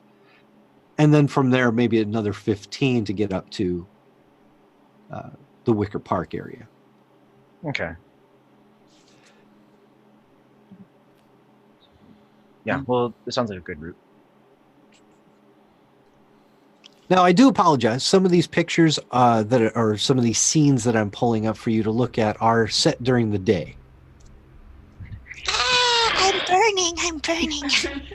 TPK, roll the character. And we're done. Game over. It is always nighttime. It is just sometimes finding the right image is not always easy at night. So just assume image. It's just a flash. Oh, yeah.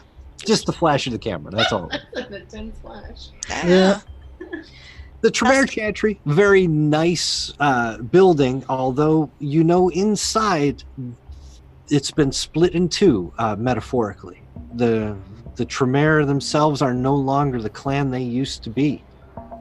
They believe different. They have gone in different paths. DuSable believes in the old ways. And he'll be waiting for you when you arrive. So considering who I got my letter from, Yes. have I met DuSable? You know of DuSable, but you haven't met him. And the reason you haven't met him is he's a bit of a hermit. Okay. he just, ever since his clan has split, it's almost like he's just not interested in running things anymore. Oh wait, is that the last name of the person? Yeah, Dusable, Yeah. that's his last name. It's okay. Abraham Dusable. Okay, so that's not the person who sent me the letter. Okay. He is not the person who Okay. sent you the letter, no. Right, but they're okay. All right. Your letter came to you from the person that supports you in this city. Okay. Yeah. So if we pull up to the side or servant's entrance or something? Oh, you don't have to. You're Mother Superior Vindicta of the I Tremendous. know. I just... This might as well be a second home to you. You would be the one of this group that could probably walk in without even knocking. Although I wouldn't recommend it. No, I've learned that lesson. Yes. So, Arthur, could you help me with Ellis, please? Ah, bonsoir, mes amis. You have a thing from me from Gary, yes? Yes. Yes, I do. Okay, well, just hand it over and you can go. I was gonna come from the trunk, carrying our buddy by like the waistband or belt of his jeans. Like Actually, he suitcase. was in the middle seat. Oh, he's in the middle seat. Yeah, He's like, he was in the middle seat. he's like, you come on, and just drag him out and say, a special And- delivery for oh bonjour. Oh, bonjour. And I'll look at him and just kind of Oh, package. yeah, Golaka he's a strange one, huh? He does not ever do things the easy way. What am I supposed to do with this one then, huh? Did he say? Well, he did have the file, something he said you'd be interested in. It's not actually well, no. You might be interested in the person, but I think you're supposed to be interested in the files. So, what can you tell me? Who is this crazy one? It looks like he is suffering a blood bond. Yes, suffering a blood bond. Who would have thought? Don't be like that. I can offer you a taste, though, if you were so inclined, huh? No. As always, no. But thank you. Well, I guess I can take this one and I can break his blood bond. But you say he is. How does this repay my boon? And I'll look over at Julian, and kind of wave at him since he probably still has his earphones in, and just Yeah, I stayed in the van. You're absolutely correct. yeah. So, I motion for files. The files. Did he take the schematics and everything too? I thought you got the whole thing. Let's assume that. I would give them back. I was bored now, so I gave them back to you. Oh, okay. Dusable will take the file and say, I cannot make heads nor hair of this, but I know some people who can. So we find out what all this is about later. Thank you for doing this for me. I can offer you a gift if you like. Dusable offers all of you, anybody who comes in, at least, I don't know if Julian would be interested, but anybody who comes in the building, he offers them a draft of elegance. It's just a little vial of his own vitae that will allow you to increase your blood potency in certain circumstances for a short time. I again decline, as always, from him. Always. Mind you, this is Dusable's vitae himself. So to drink it, even to use it for its benefit, is to risk the first stage of a blood bond. It is up to you. Perhaps you, yes, Frenchie. It is good to have another one. Yes, and chat, a spade is a spade. I would be rude if I did not take it, I suppose. You're gonna take a little draft of elegance. He'll. Is it like a sealed vial? Yep, just a little sealed vial. He will take it. Of course, I'll take it. And pocket it. I'll take it, and then when I go out, I'll hand it to Narvin and say, "For a job well done." Oh, Ooh, that's clever. nicely done. Narvin will have a little draft of elegance. Anybody else that wants a draft of elegance, you can have one. I will give you a description of what that means and what it does at a handout that you can have. But again, I mean, I'd take it. It would be rude not to, so I would take it. and taking it, of course, is not the same as ingesting it. So just know that when you ingest it, you will find Dusable to be a decent guy. You'll like him just a little bit more. He's the first civilized man I have met in all of Chicago tonight. Oh. He's wondering Oh. about That was But with Sombra upset that he's not the civilized one. Nothing to do with clan, has to do with country. We have culture and history, unlike this stupid place. My heart, it hurts. It beats and it hurts. Those are both true. Wonderful. So yes, add drafts of elegance to your sheet if you want to keep such a thing. Be sure you mark it as part of your inventory, and when you use it, be sure you add those dots to your rolls. Dusable doesn't know what else to make of Ellis. He's going to break the blood bond, and he'll have somebody pour over the specifications. But for now, he's even a little disappointed that this is the repayment of the boon. He was hoping for something a little more interesting, fun, something you really sink his teeth into, so to speak. literally. Yeah. Well, are we done? Are we good? Oh, you have done everything I have asked of you, and I appreciate it. And it is wonderful to meet another Frenchman. It is wonderful to meet pretty girls. And of course, it is always wonderful to see you, sister. Of course. So then, I guess, would you mind? You dropped off K. Marshall. At least you don't have the babbling, drooly, spitty guy in the van anymore. But it does seem like it's time to head back to the Secret Agent Supply Company. Yeah, as we walk off, I'll just say, tell our mutual friend I said hi if you see him. And I'm not even gonna. I'm just gonna say that and leave. Yeah, Dusable, probably the first time you've seen him because he is such a recluse. Mm-hmm. But yeah, he's looking old. He's carrying a cane, but he's still with it. He's still got his gravitas. He looks like an important person when you meet him, and you feel like this is somebody who deserves to be in charge of something. He's got that executive presence, and he dresses good. Where did you get that jacket, by the way? It's absolutely fantastic. I had this flown in from Milan. Milan?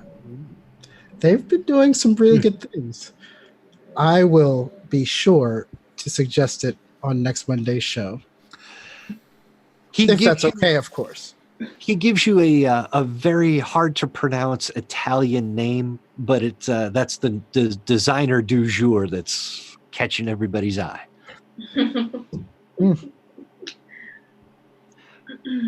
Are we headed? Yep. Off then? I think so. The rest of this trip is going to take you through most of Chicago, the downtown area from where you are, because it's the easiest way to get up to the Wicker Park. So no, not going to bother to hop on the freeway, but you are going to travel through the cavernous city where the skyscrapers dominate the landscape and cut you off completely from the lake. It's actually a good feeling to be driving through central Chicago and be separated from the water. From the Chantry, you're very close to Lake Michigan. And even one of the roads that you take brings you close to the beach. If you've never seen Lake Michigan, it's an ocean. It's they call it a Great Lake for a reason. You can't see to the other side of it. You can't see the length of it. You can see the way the earth curves and the lake just continues.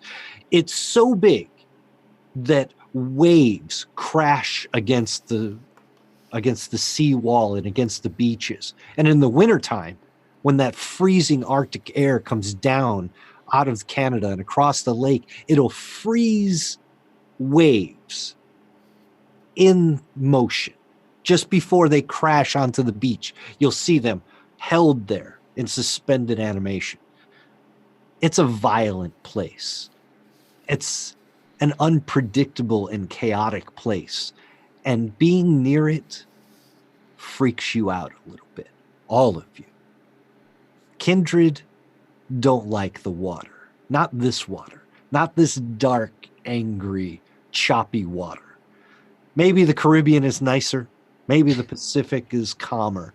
But here, getting close to the lake freaks you out a little bit. There are no frenzy rolls for you at this time. But know that to go any closer would risk your beast coming out. Wow. That's yeah. interesting. The lake itself is a dangerous place. Well, Arthur, you know a little bit about this. Lester told you stories about Methuselahs and antediluvians and ancient ones somewhere beneath the city. And at one point he said maybe even beneath the lake. Who knows? He might just be crazy. Yeah, I ain't risking that Fomorian crap. Not worth knowing. Not Yeah, listen, and I don't want to be caught in a riptide. I don't want to be a no longer human popsicle. The time of year, is it like our present time is like dead of winter? Like it is present time of year, which is we're coming into the fall.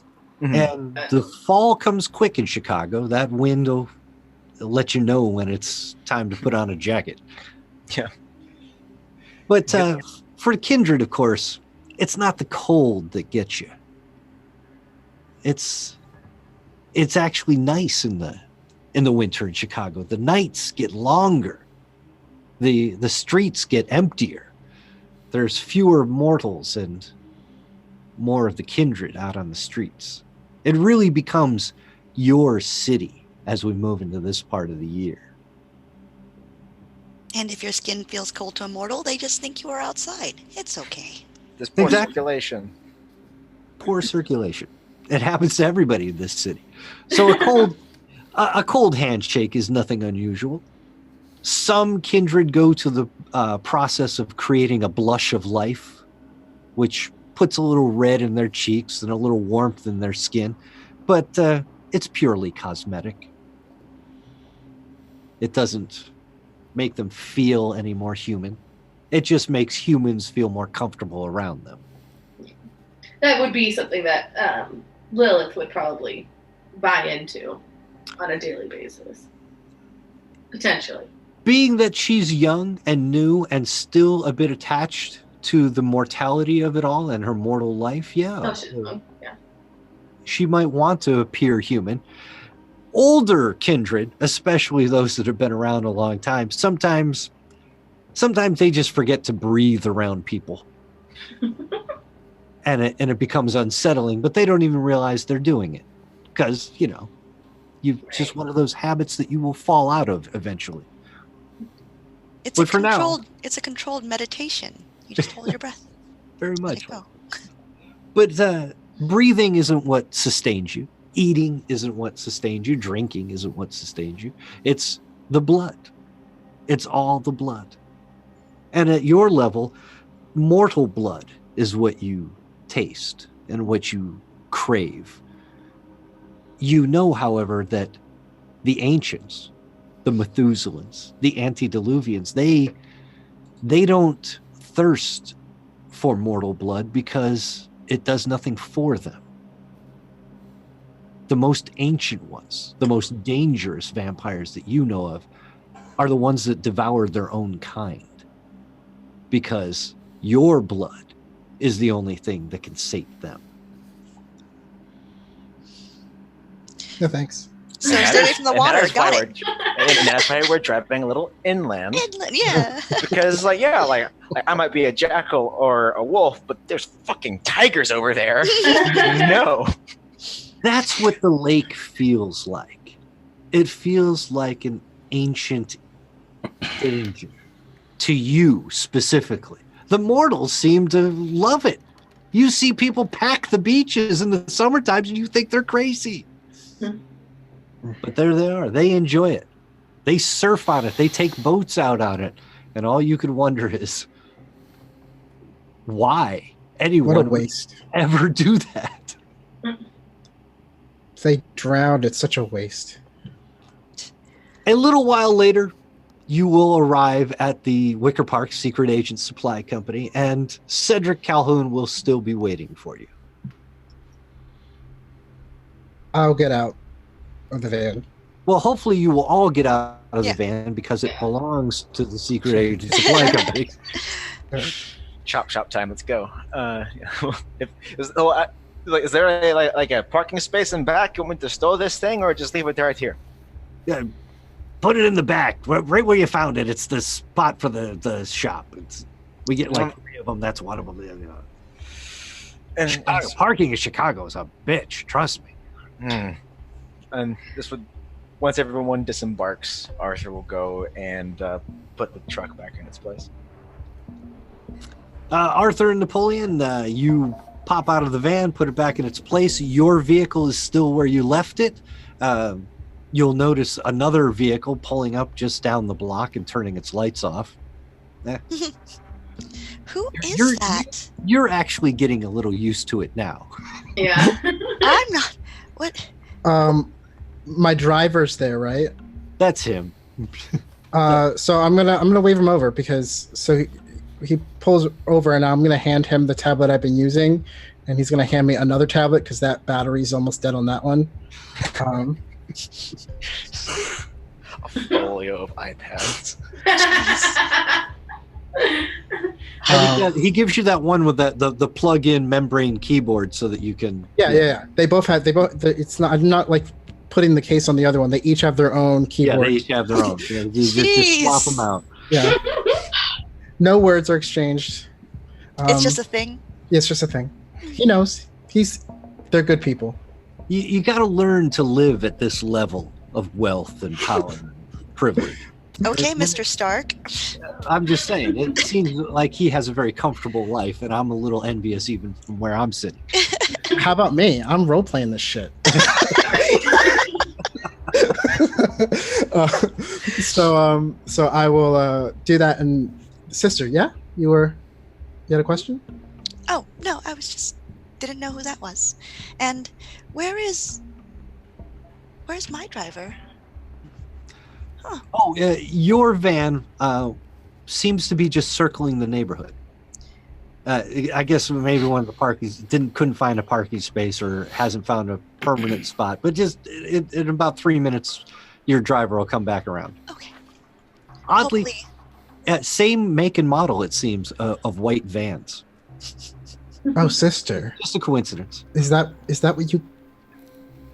It if you belongs to ever- the convent. I could maybe arrange a donation. I mean, I would hate for someone of your stature to not be able to get someplace reliably. I appreciate the sentiment, but if our convent got something nicer, then the other convents would also need something nicer, and it wouldn't do well for us in the long run. But I appreciate it. That's all I can hope for. After you, please. And Lilith. Go ahead and go inside. Oh, we're just doing. Calhoun is excited. You're back. Excellent. And nothing blew up. I didn't hear anything. We didn't hear gunshots. At least not from Gary. I heard some coming from down the street. But yep, fine. Chicago. What do you want? Yeah. So, what happened?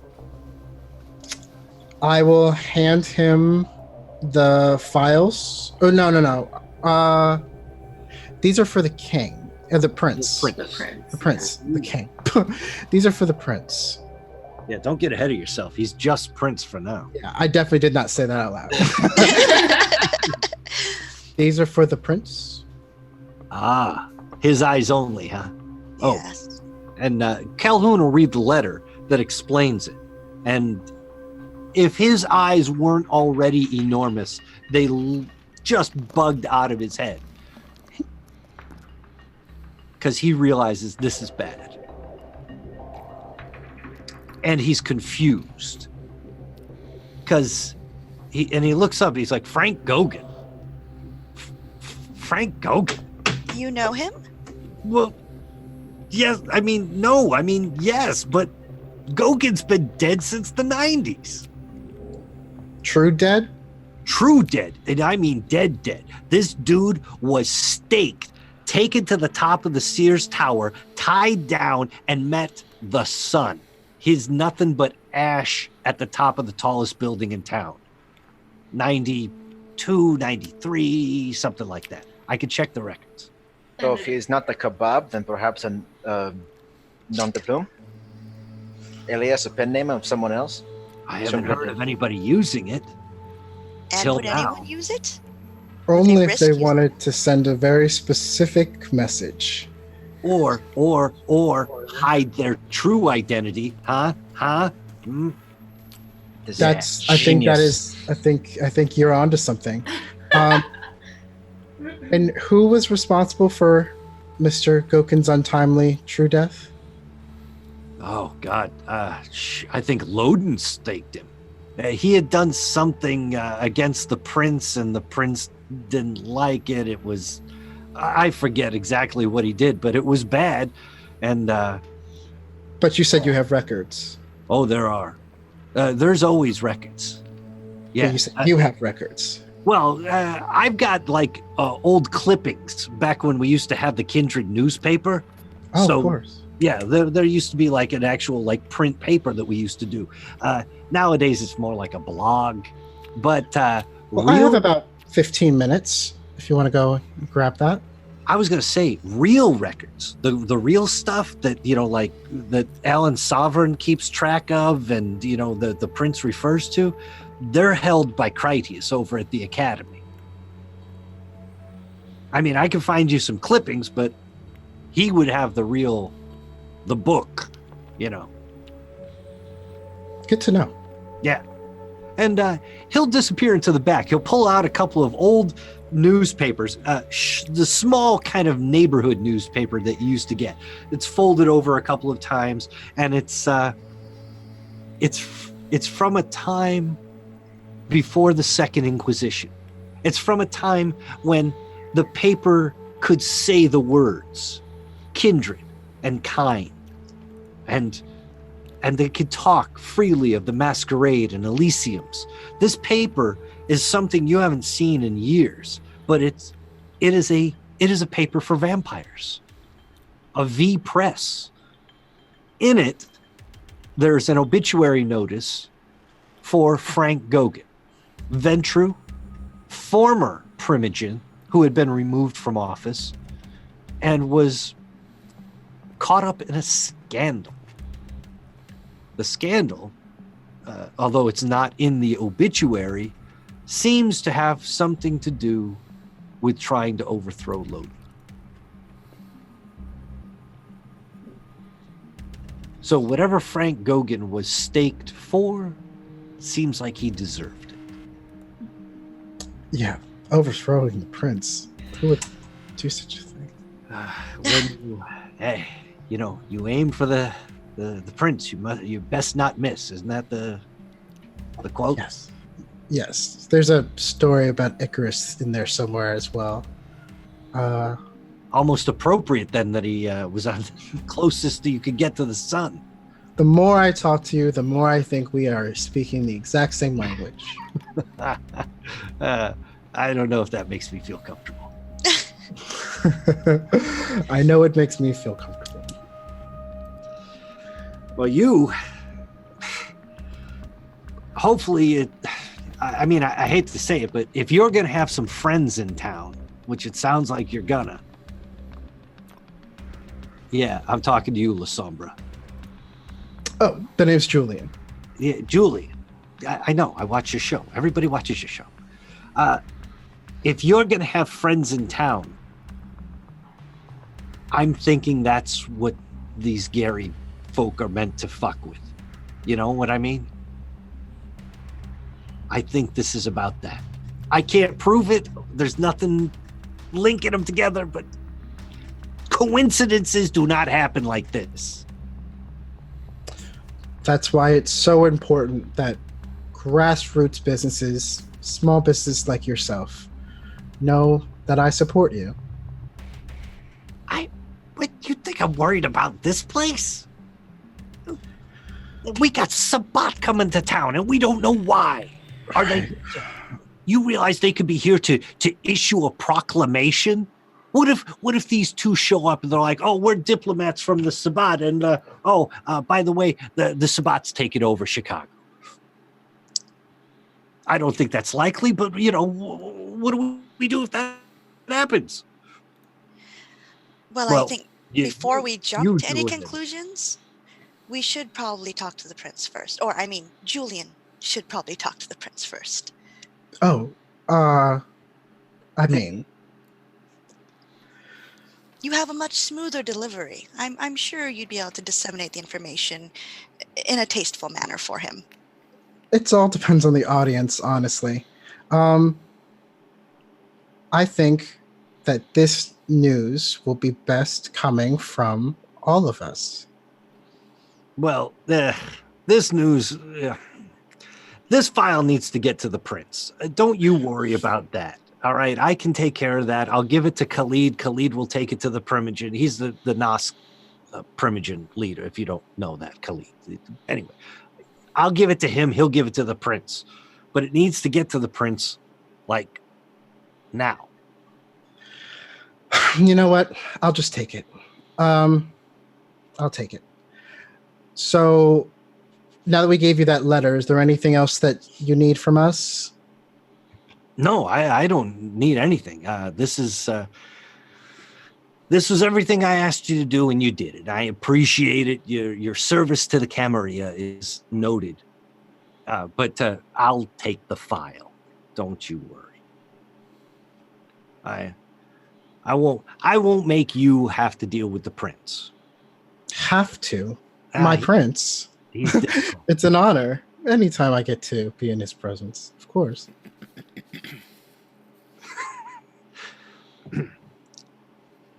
It is kind of bad news, but at the same time, you said you're going to hand it to someone, then someone's going to hand it to the prince. As much as I don't enjoy being involved in politics, maybe we have the time, just take it directly to him. You're on the way. Take this to the prince, huh? Oh, what can I say? You want to meet Kevin Jackson? You can meet Kevin Jackson. All right. My only contact is Khalid on the council. So if you're going to get a hold of the prince, do your magic. I haven't got anything to get in touch with him. I have a person. You have a person? Who do you want to call? Ghostbusters. Glad someone else said it. Cretius. Critius? Critius. Critius is the head of the academy. He's over at the University of Chicago. He is your champion in town, since there are no other La Sombra to vouch for you. He's the one who introduced you and supported. And he's a Primogen, right? He is. He is part of the council. Yeah. So that's who I will call. And plus, he will be able to give information about Frank. Oh, good to hear from you, my boy. Julian. Oh. Yes, this is Julian. Julian, wonderful. Of course, I hate to bother you, but I need a small favor. Well, I mean, I guess it's more fulfilling the favor that you asked of me. We have information, and we would like to deliver it as directly as possible to the prince. Wait a minute, Julian, are you asking me what I think you're asking me? I honestly don't Boy, know. you know that he won't take your call. I know, but he will take your call. Oh, he doesn't want to see you. Then you deliver it. I trust you. Well, weren't you meant to give it to Cedric, the Nos, the big bug eyes ears hat? One of the first things you told me when you started mentoring me was to keep the connections limited. And it's starting to seem pretty messy. Oh, you're so right. You are right. Of course you're right. All right. Plus, Frank Goguen is involved. You're sounding ridiculous now, my boy. No, Frank Goguen is not involved. He's been dead for years. Dead for decades now. Well, someone's using his name, and And? the rest is in the file. Oh. No. So what do you want? You want me to bring you to the prince or bring the prince to you? Oh, I would absolutely go to him. I wouldn't dream of asking him to move outside of his schedule. But if there's a moment for me to display my undying loyalty to the Camarilla, as you know, I wouldn't pass it up. All right, then. I think I can get you in the door. But you know he's not going to be nice to you. I'm used to bad reviews. You just make the next show better. All right, then.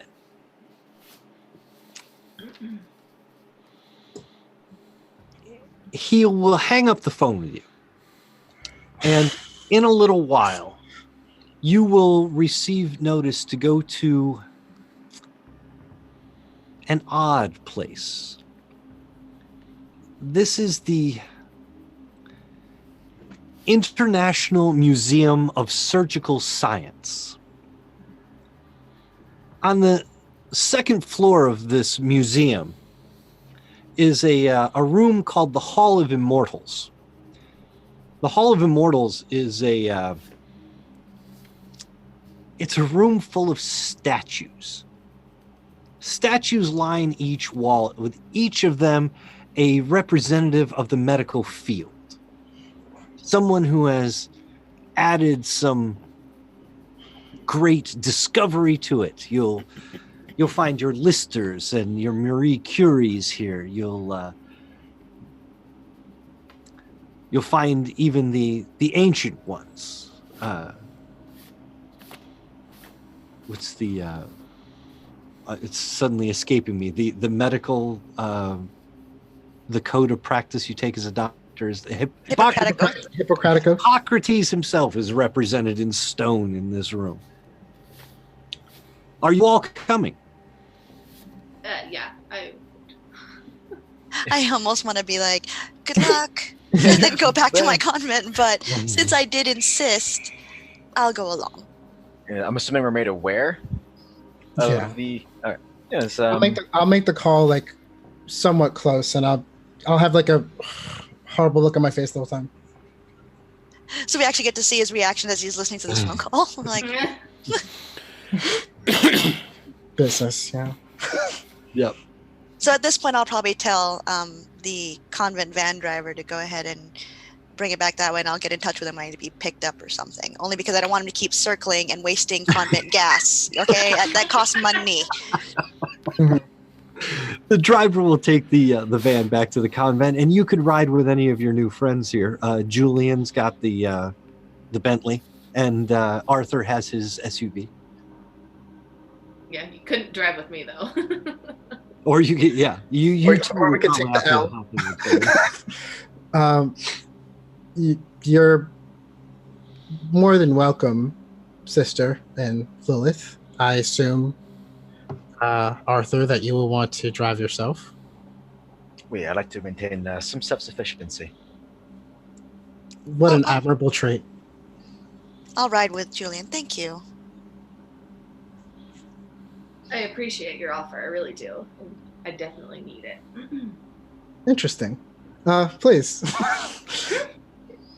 Yeah, so we'll drive them.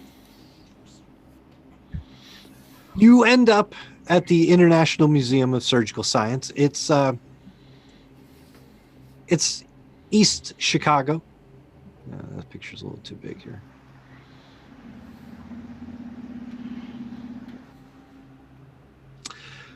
It's Eastern Chicago. It's in the business district, but it's an old building. White marble kind of front. Looks like it used to be many different things. Up on the second floor, when you enter into the Hall of the Immortals, Prince Kevin Jackson is there. He has a half a dozen hangers-on and followers and presumably useful people, but they don't look useful. He's disinterested when you enter. I'm going to pull my shadows back as much as, I'm just going to pull my shadows back. So I'm just going to walk in. But before we do, I'm actually going to say, sister, would you mind actually walking in first?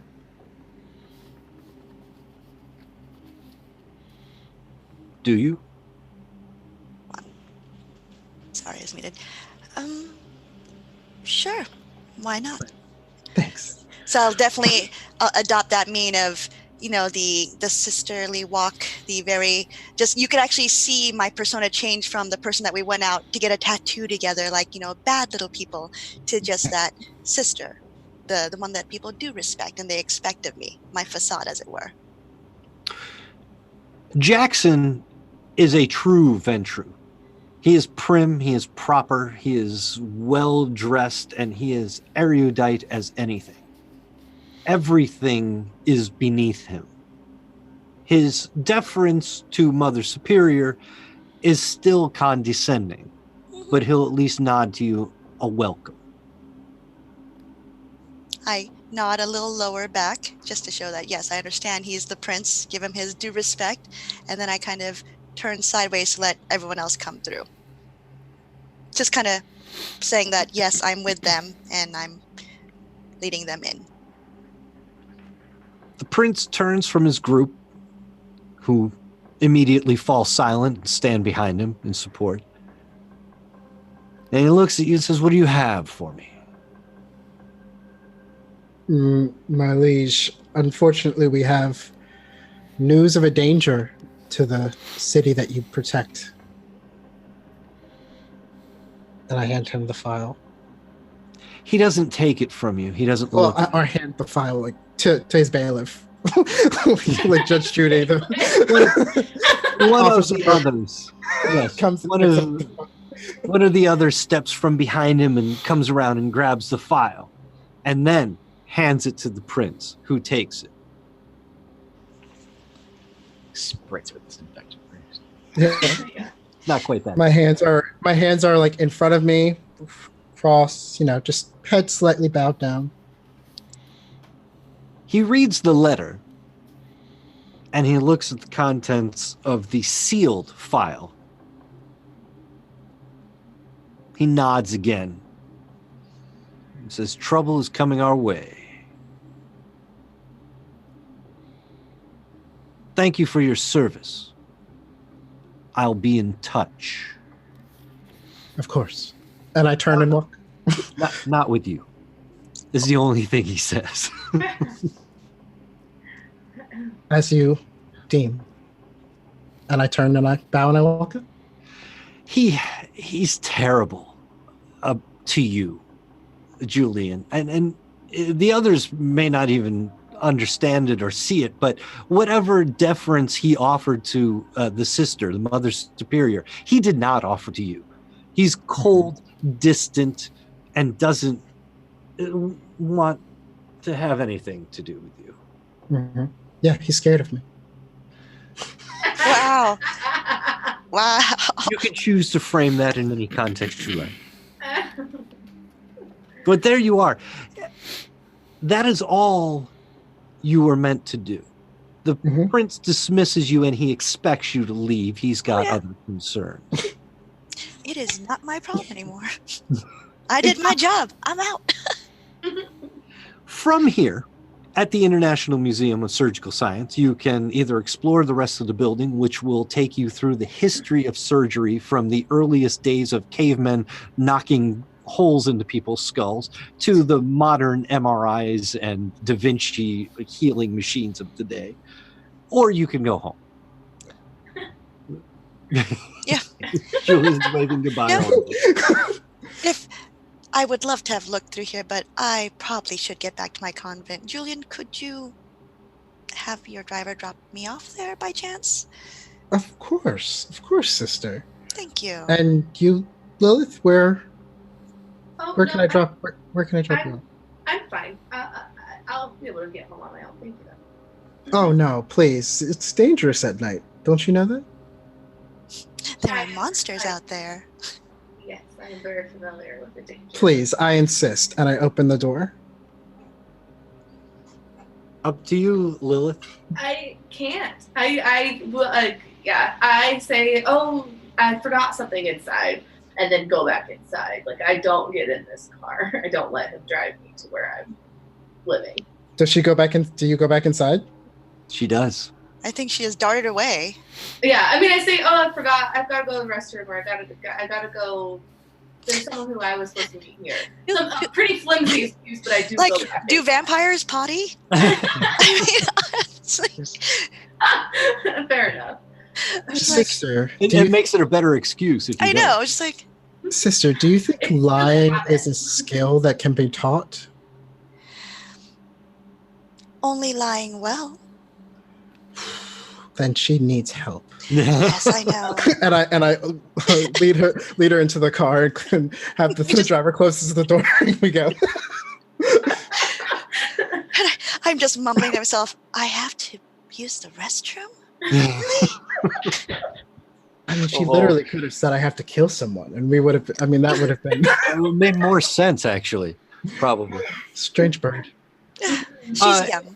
Julian, if you're going to drop off Mother Superior, you will take her out to Northwest Chicago to the grounds of the Sisters of the Resurrection Convent. Ah, resurrection. Beautiful garden spot, wonderful chapel, actually church, let's be honest, it's big enough. Dormitories for the sisters who are both studying there and who are stationed there, who serve this area. There's a high school that's attached, the Sisters of the Resurrection High School. Many of the sisters teach there. There's also a seminary for priests, but it is not attached to the Sisters of the Resurrection. This is very much a female-oriented convent. Julian, you're welcome to drop the sister off, but I don't think you will be coming inside. No, I'll say this is as close as I get to all of this. But I understand. Thank you. it was more than a pleasure. And please feel free to give me a call, and I'll give her my card if you need anything at all. I gratefully accept, and then I kind of nod. I look at him all. Hopefully the prince will call you, or us, or not. Are And we then I hoping? just- Are we hoping for that?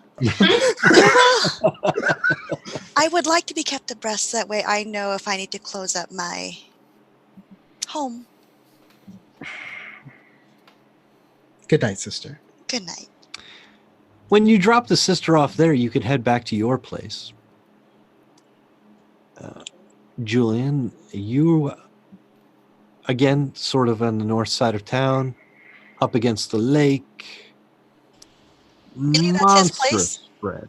That's his place. That's his place. That's the when I don't have to sleep in the city.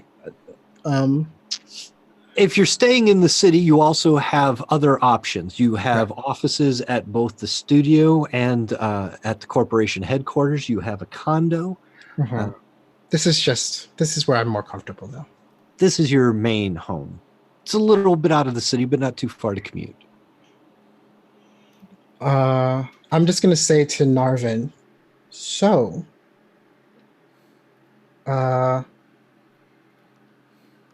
interesting night, huh? Yep. Well said.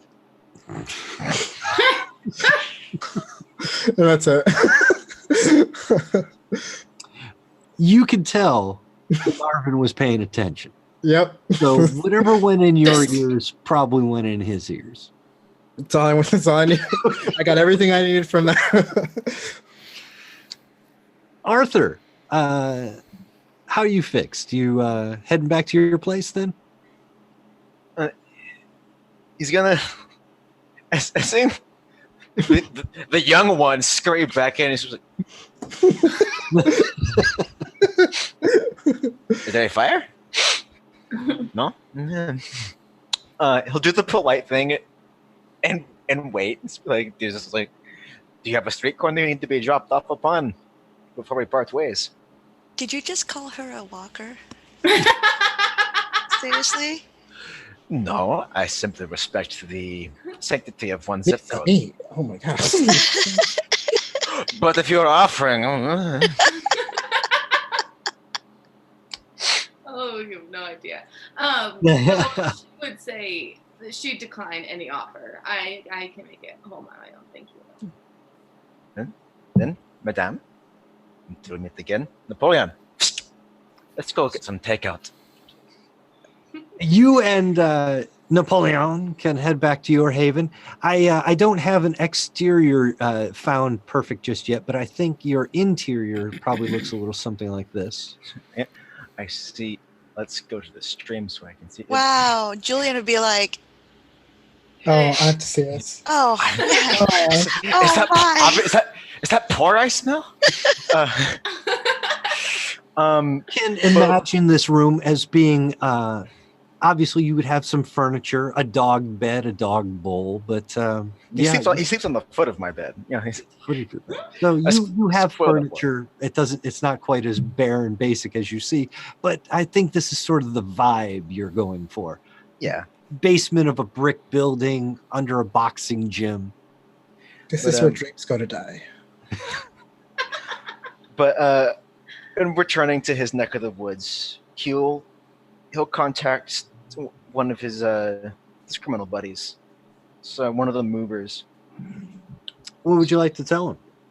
is asking if there's anyone who has fallen into a deficit on their debts, or someone who's made a poor name for themselves needs to disappear. Someone who needs to go?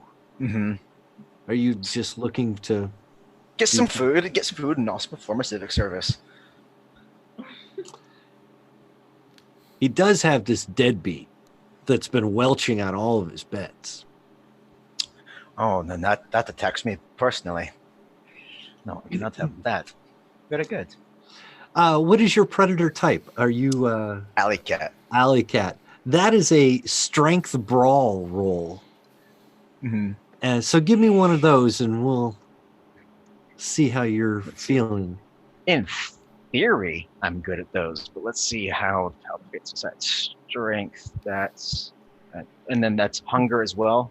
Well, are you rolling it your live dice or what? Live dice, yeah.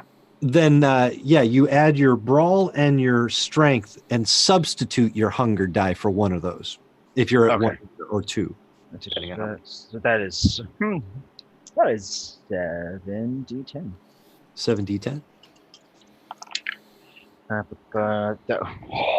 Count the over 6s. Well, that's 3 10s immediately. Wow, double those. Damn, this is a critical success. That is a 9. So it's 3 10s, a 9, and the rest are below 6. So that's that is 7 successes. This is the kind of success that you could only dream of when you're feeding. You called your friend who's a bookie, who has a dude who's welched on his bets and is a deadbeat. He lives close by and he's already in just a dirty little one-room apartment. You don't even have to hide the body. Wow. How much hunger would you like to slake? Just the one dot. Waste not, what not. But it's, if only for flavor. At the guy's place, he'll just go, Napoleon, fetch. Napoleon can slake some hunger too, I suppose. Yeah, that's what. Yeah, it's like when you eat a meal and then you have like the leftovers on the plate just and throw you 'em give a it. little- Yeah, you just give it to the dog. Yeah, it's like, oh, so the liver holds all the secrets. Help yourself. And you are completely, free of the fact that you didn't kill this person. You slaked your hunger down to 1, and then your dog ate his liver. It's a delicacy. So there is still a body, but it was expected to die. Yeah, but Either the bookie was going to kill him or you were. So that's when I'll call my other criminal contact of waste management. And just one order of Soylent Green. he says, put it in the recycle. So I'm just You throw it, stuff them in a bag and That is a genius contact. fold them in half, and put them in the recycle bin. yeah, it's kind of like a man pretzel. Be economic with space. Oh, John Wick is calling to me. I love it. Yeah, sweet. Instead of like the gold coins, just dealing silver denarians. So slake your hunger on your sheet down to 1 dot, and make yourself comfortable at home for the day. As the sun rises, you will find yourself slipping into torpor. But Lilith, you're a little bit north of the city. How are you going to get home? I mean, the same way I got there. It's about 5 in the morning. Yeah. The sun is going to start coming up 6:30-ish. Is she on public transportation at this time, trying to get home? She's taking public transportation in Chicago is a wonderful thing. It runs 24 hours a day and it's always available. Insane. I love the public transportation in Chicago. All From right. where you are, you could hop on one of the L's again and take it down through downtown. Yeah. But it doesn't go all the way to your home. Right. So at some point, you're going to have to get off and take a bus to the back of the yards. Yeah. Yeah. Exactly. And I mean, hopefully it would be enough time. It is. It is enough Okay. time. But Cutting it close? with a half hour to spare, say, the glow of the sun starting to rise over the lake in the distance. And as you pull up to your house, did I show you your row house? I don't think I did. Again, hard to find pictures at night that show off the neighborhoods. But as the glow of the early morning rises, you're sort of that row house right in the middle. That bricky one that looks a little bit shabbier than the others. Yeah. Sounds about right. Across the street, and just sitting on a stoop of buildings that look a lot the same as this, is that same dude. He sees you enter your building, and if you watch through the window, he just sort of wanders away. Yeah. Yeah. As he's done on many occasions. A lot of occasions. Well, there you are. Everyone is back at home. However you're feeling about your hunger is how you've dealt with it this evening. You made a trip out of town. You came in, met some people, you grabbed some information. You even got an audience with the prince at the last minute. It's an impressive night for some newbies here in the city. Julian, of course, everyone knows you. And Mother Superior, you have your calling and your flock. But the Arthur and Lilith, you've gotten a little status tonight. Some people have gotten to know you. Some people have gotten to see your faces. Mm-hmm. They've met your dog, Arthur. I think the dog's a little more popular, unfortunately. He's the face of the operation. Let's be honest.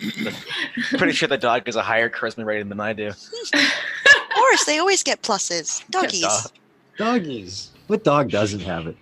Mhm. Then this is where we will leave it until next time. This is a little prologue chapter to lay some hooks for the coming story. Everyone, including for today's session, gets to add 2 points of XP. There are ways to spend your XP. You can save it now and spend it later, or vice versa. Do what you need. If you want to make changes to your sheet, to your powers, to your character, let me know. This is the time when we massage everything into place. I just realized that you said there were 4 people that what's his name? Gauguin hired. Yeah, the guy said 2. Oh, No, he there's a coterie of 4. yeah.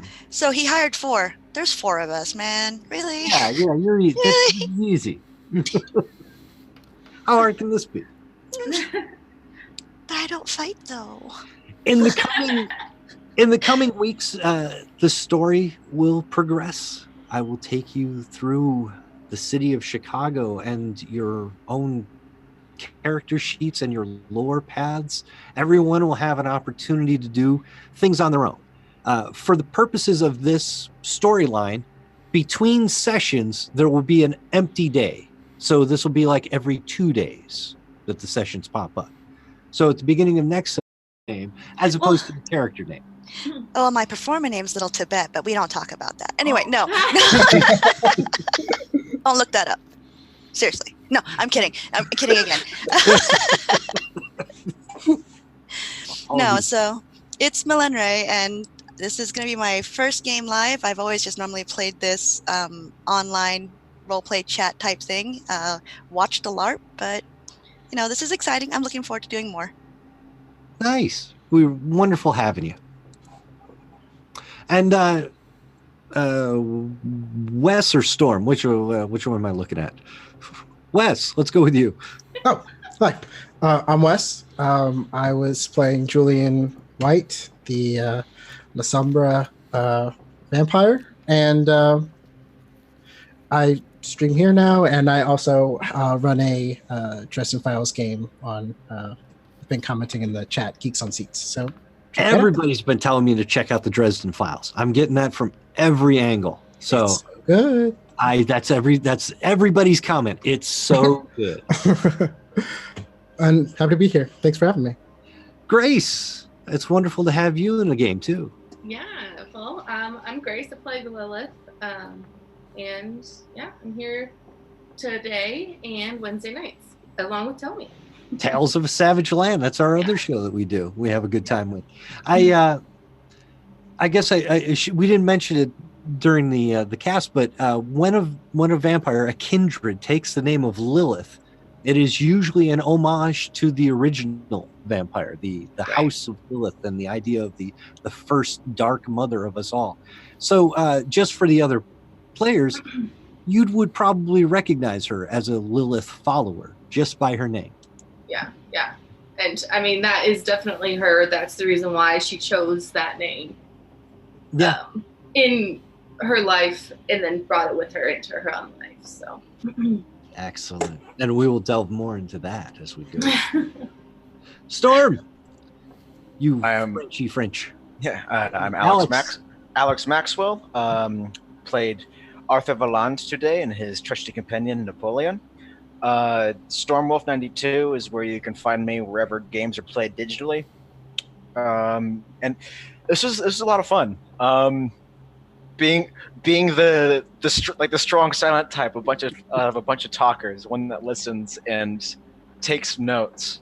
This is gonna be a lot of fun with Arthur. I'm looking forward to him being more of his original self. I love Arthur. I love Arthur, and I love your dog. I love Arthur and Napoleon. You two are the best team. I was actually worried that we were only going to have 4 players, but now I realize with Napoleon, we have 5. There you go. That's and Jesus. And He's always that's 6 at least. The van's getting crowded now. Yeah. Sister represent. Well, thank you all. This has been a Windy City Kindred, a tale of Chicago by night. And thank you to Onyx Path and White Wolf for giving us a game to play. We enjoy it. Thanks. So good night, everybody. And thank you for joining us out. And I will use my will to shut off the Twitch stream. Hopefully. Right. Let's see if it works.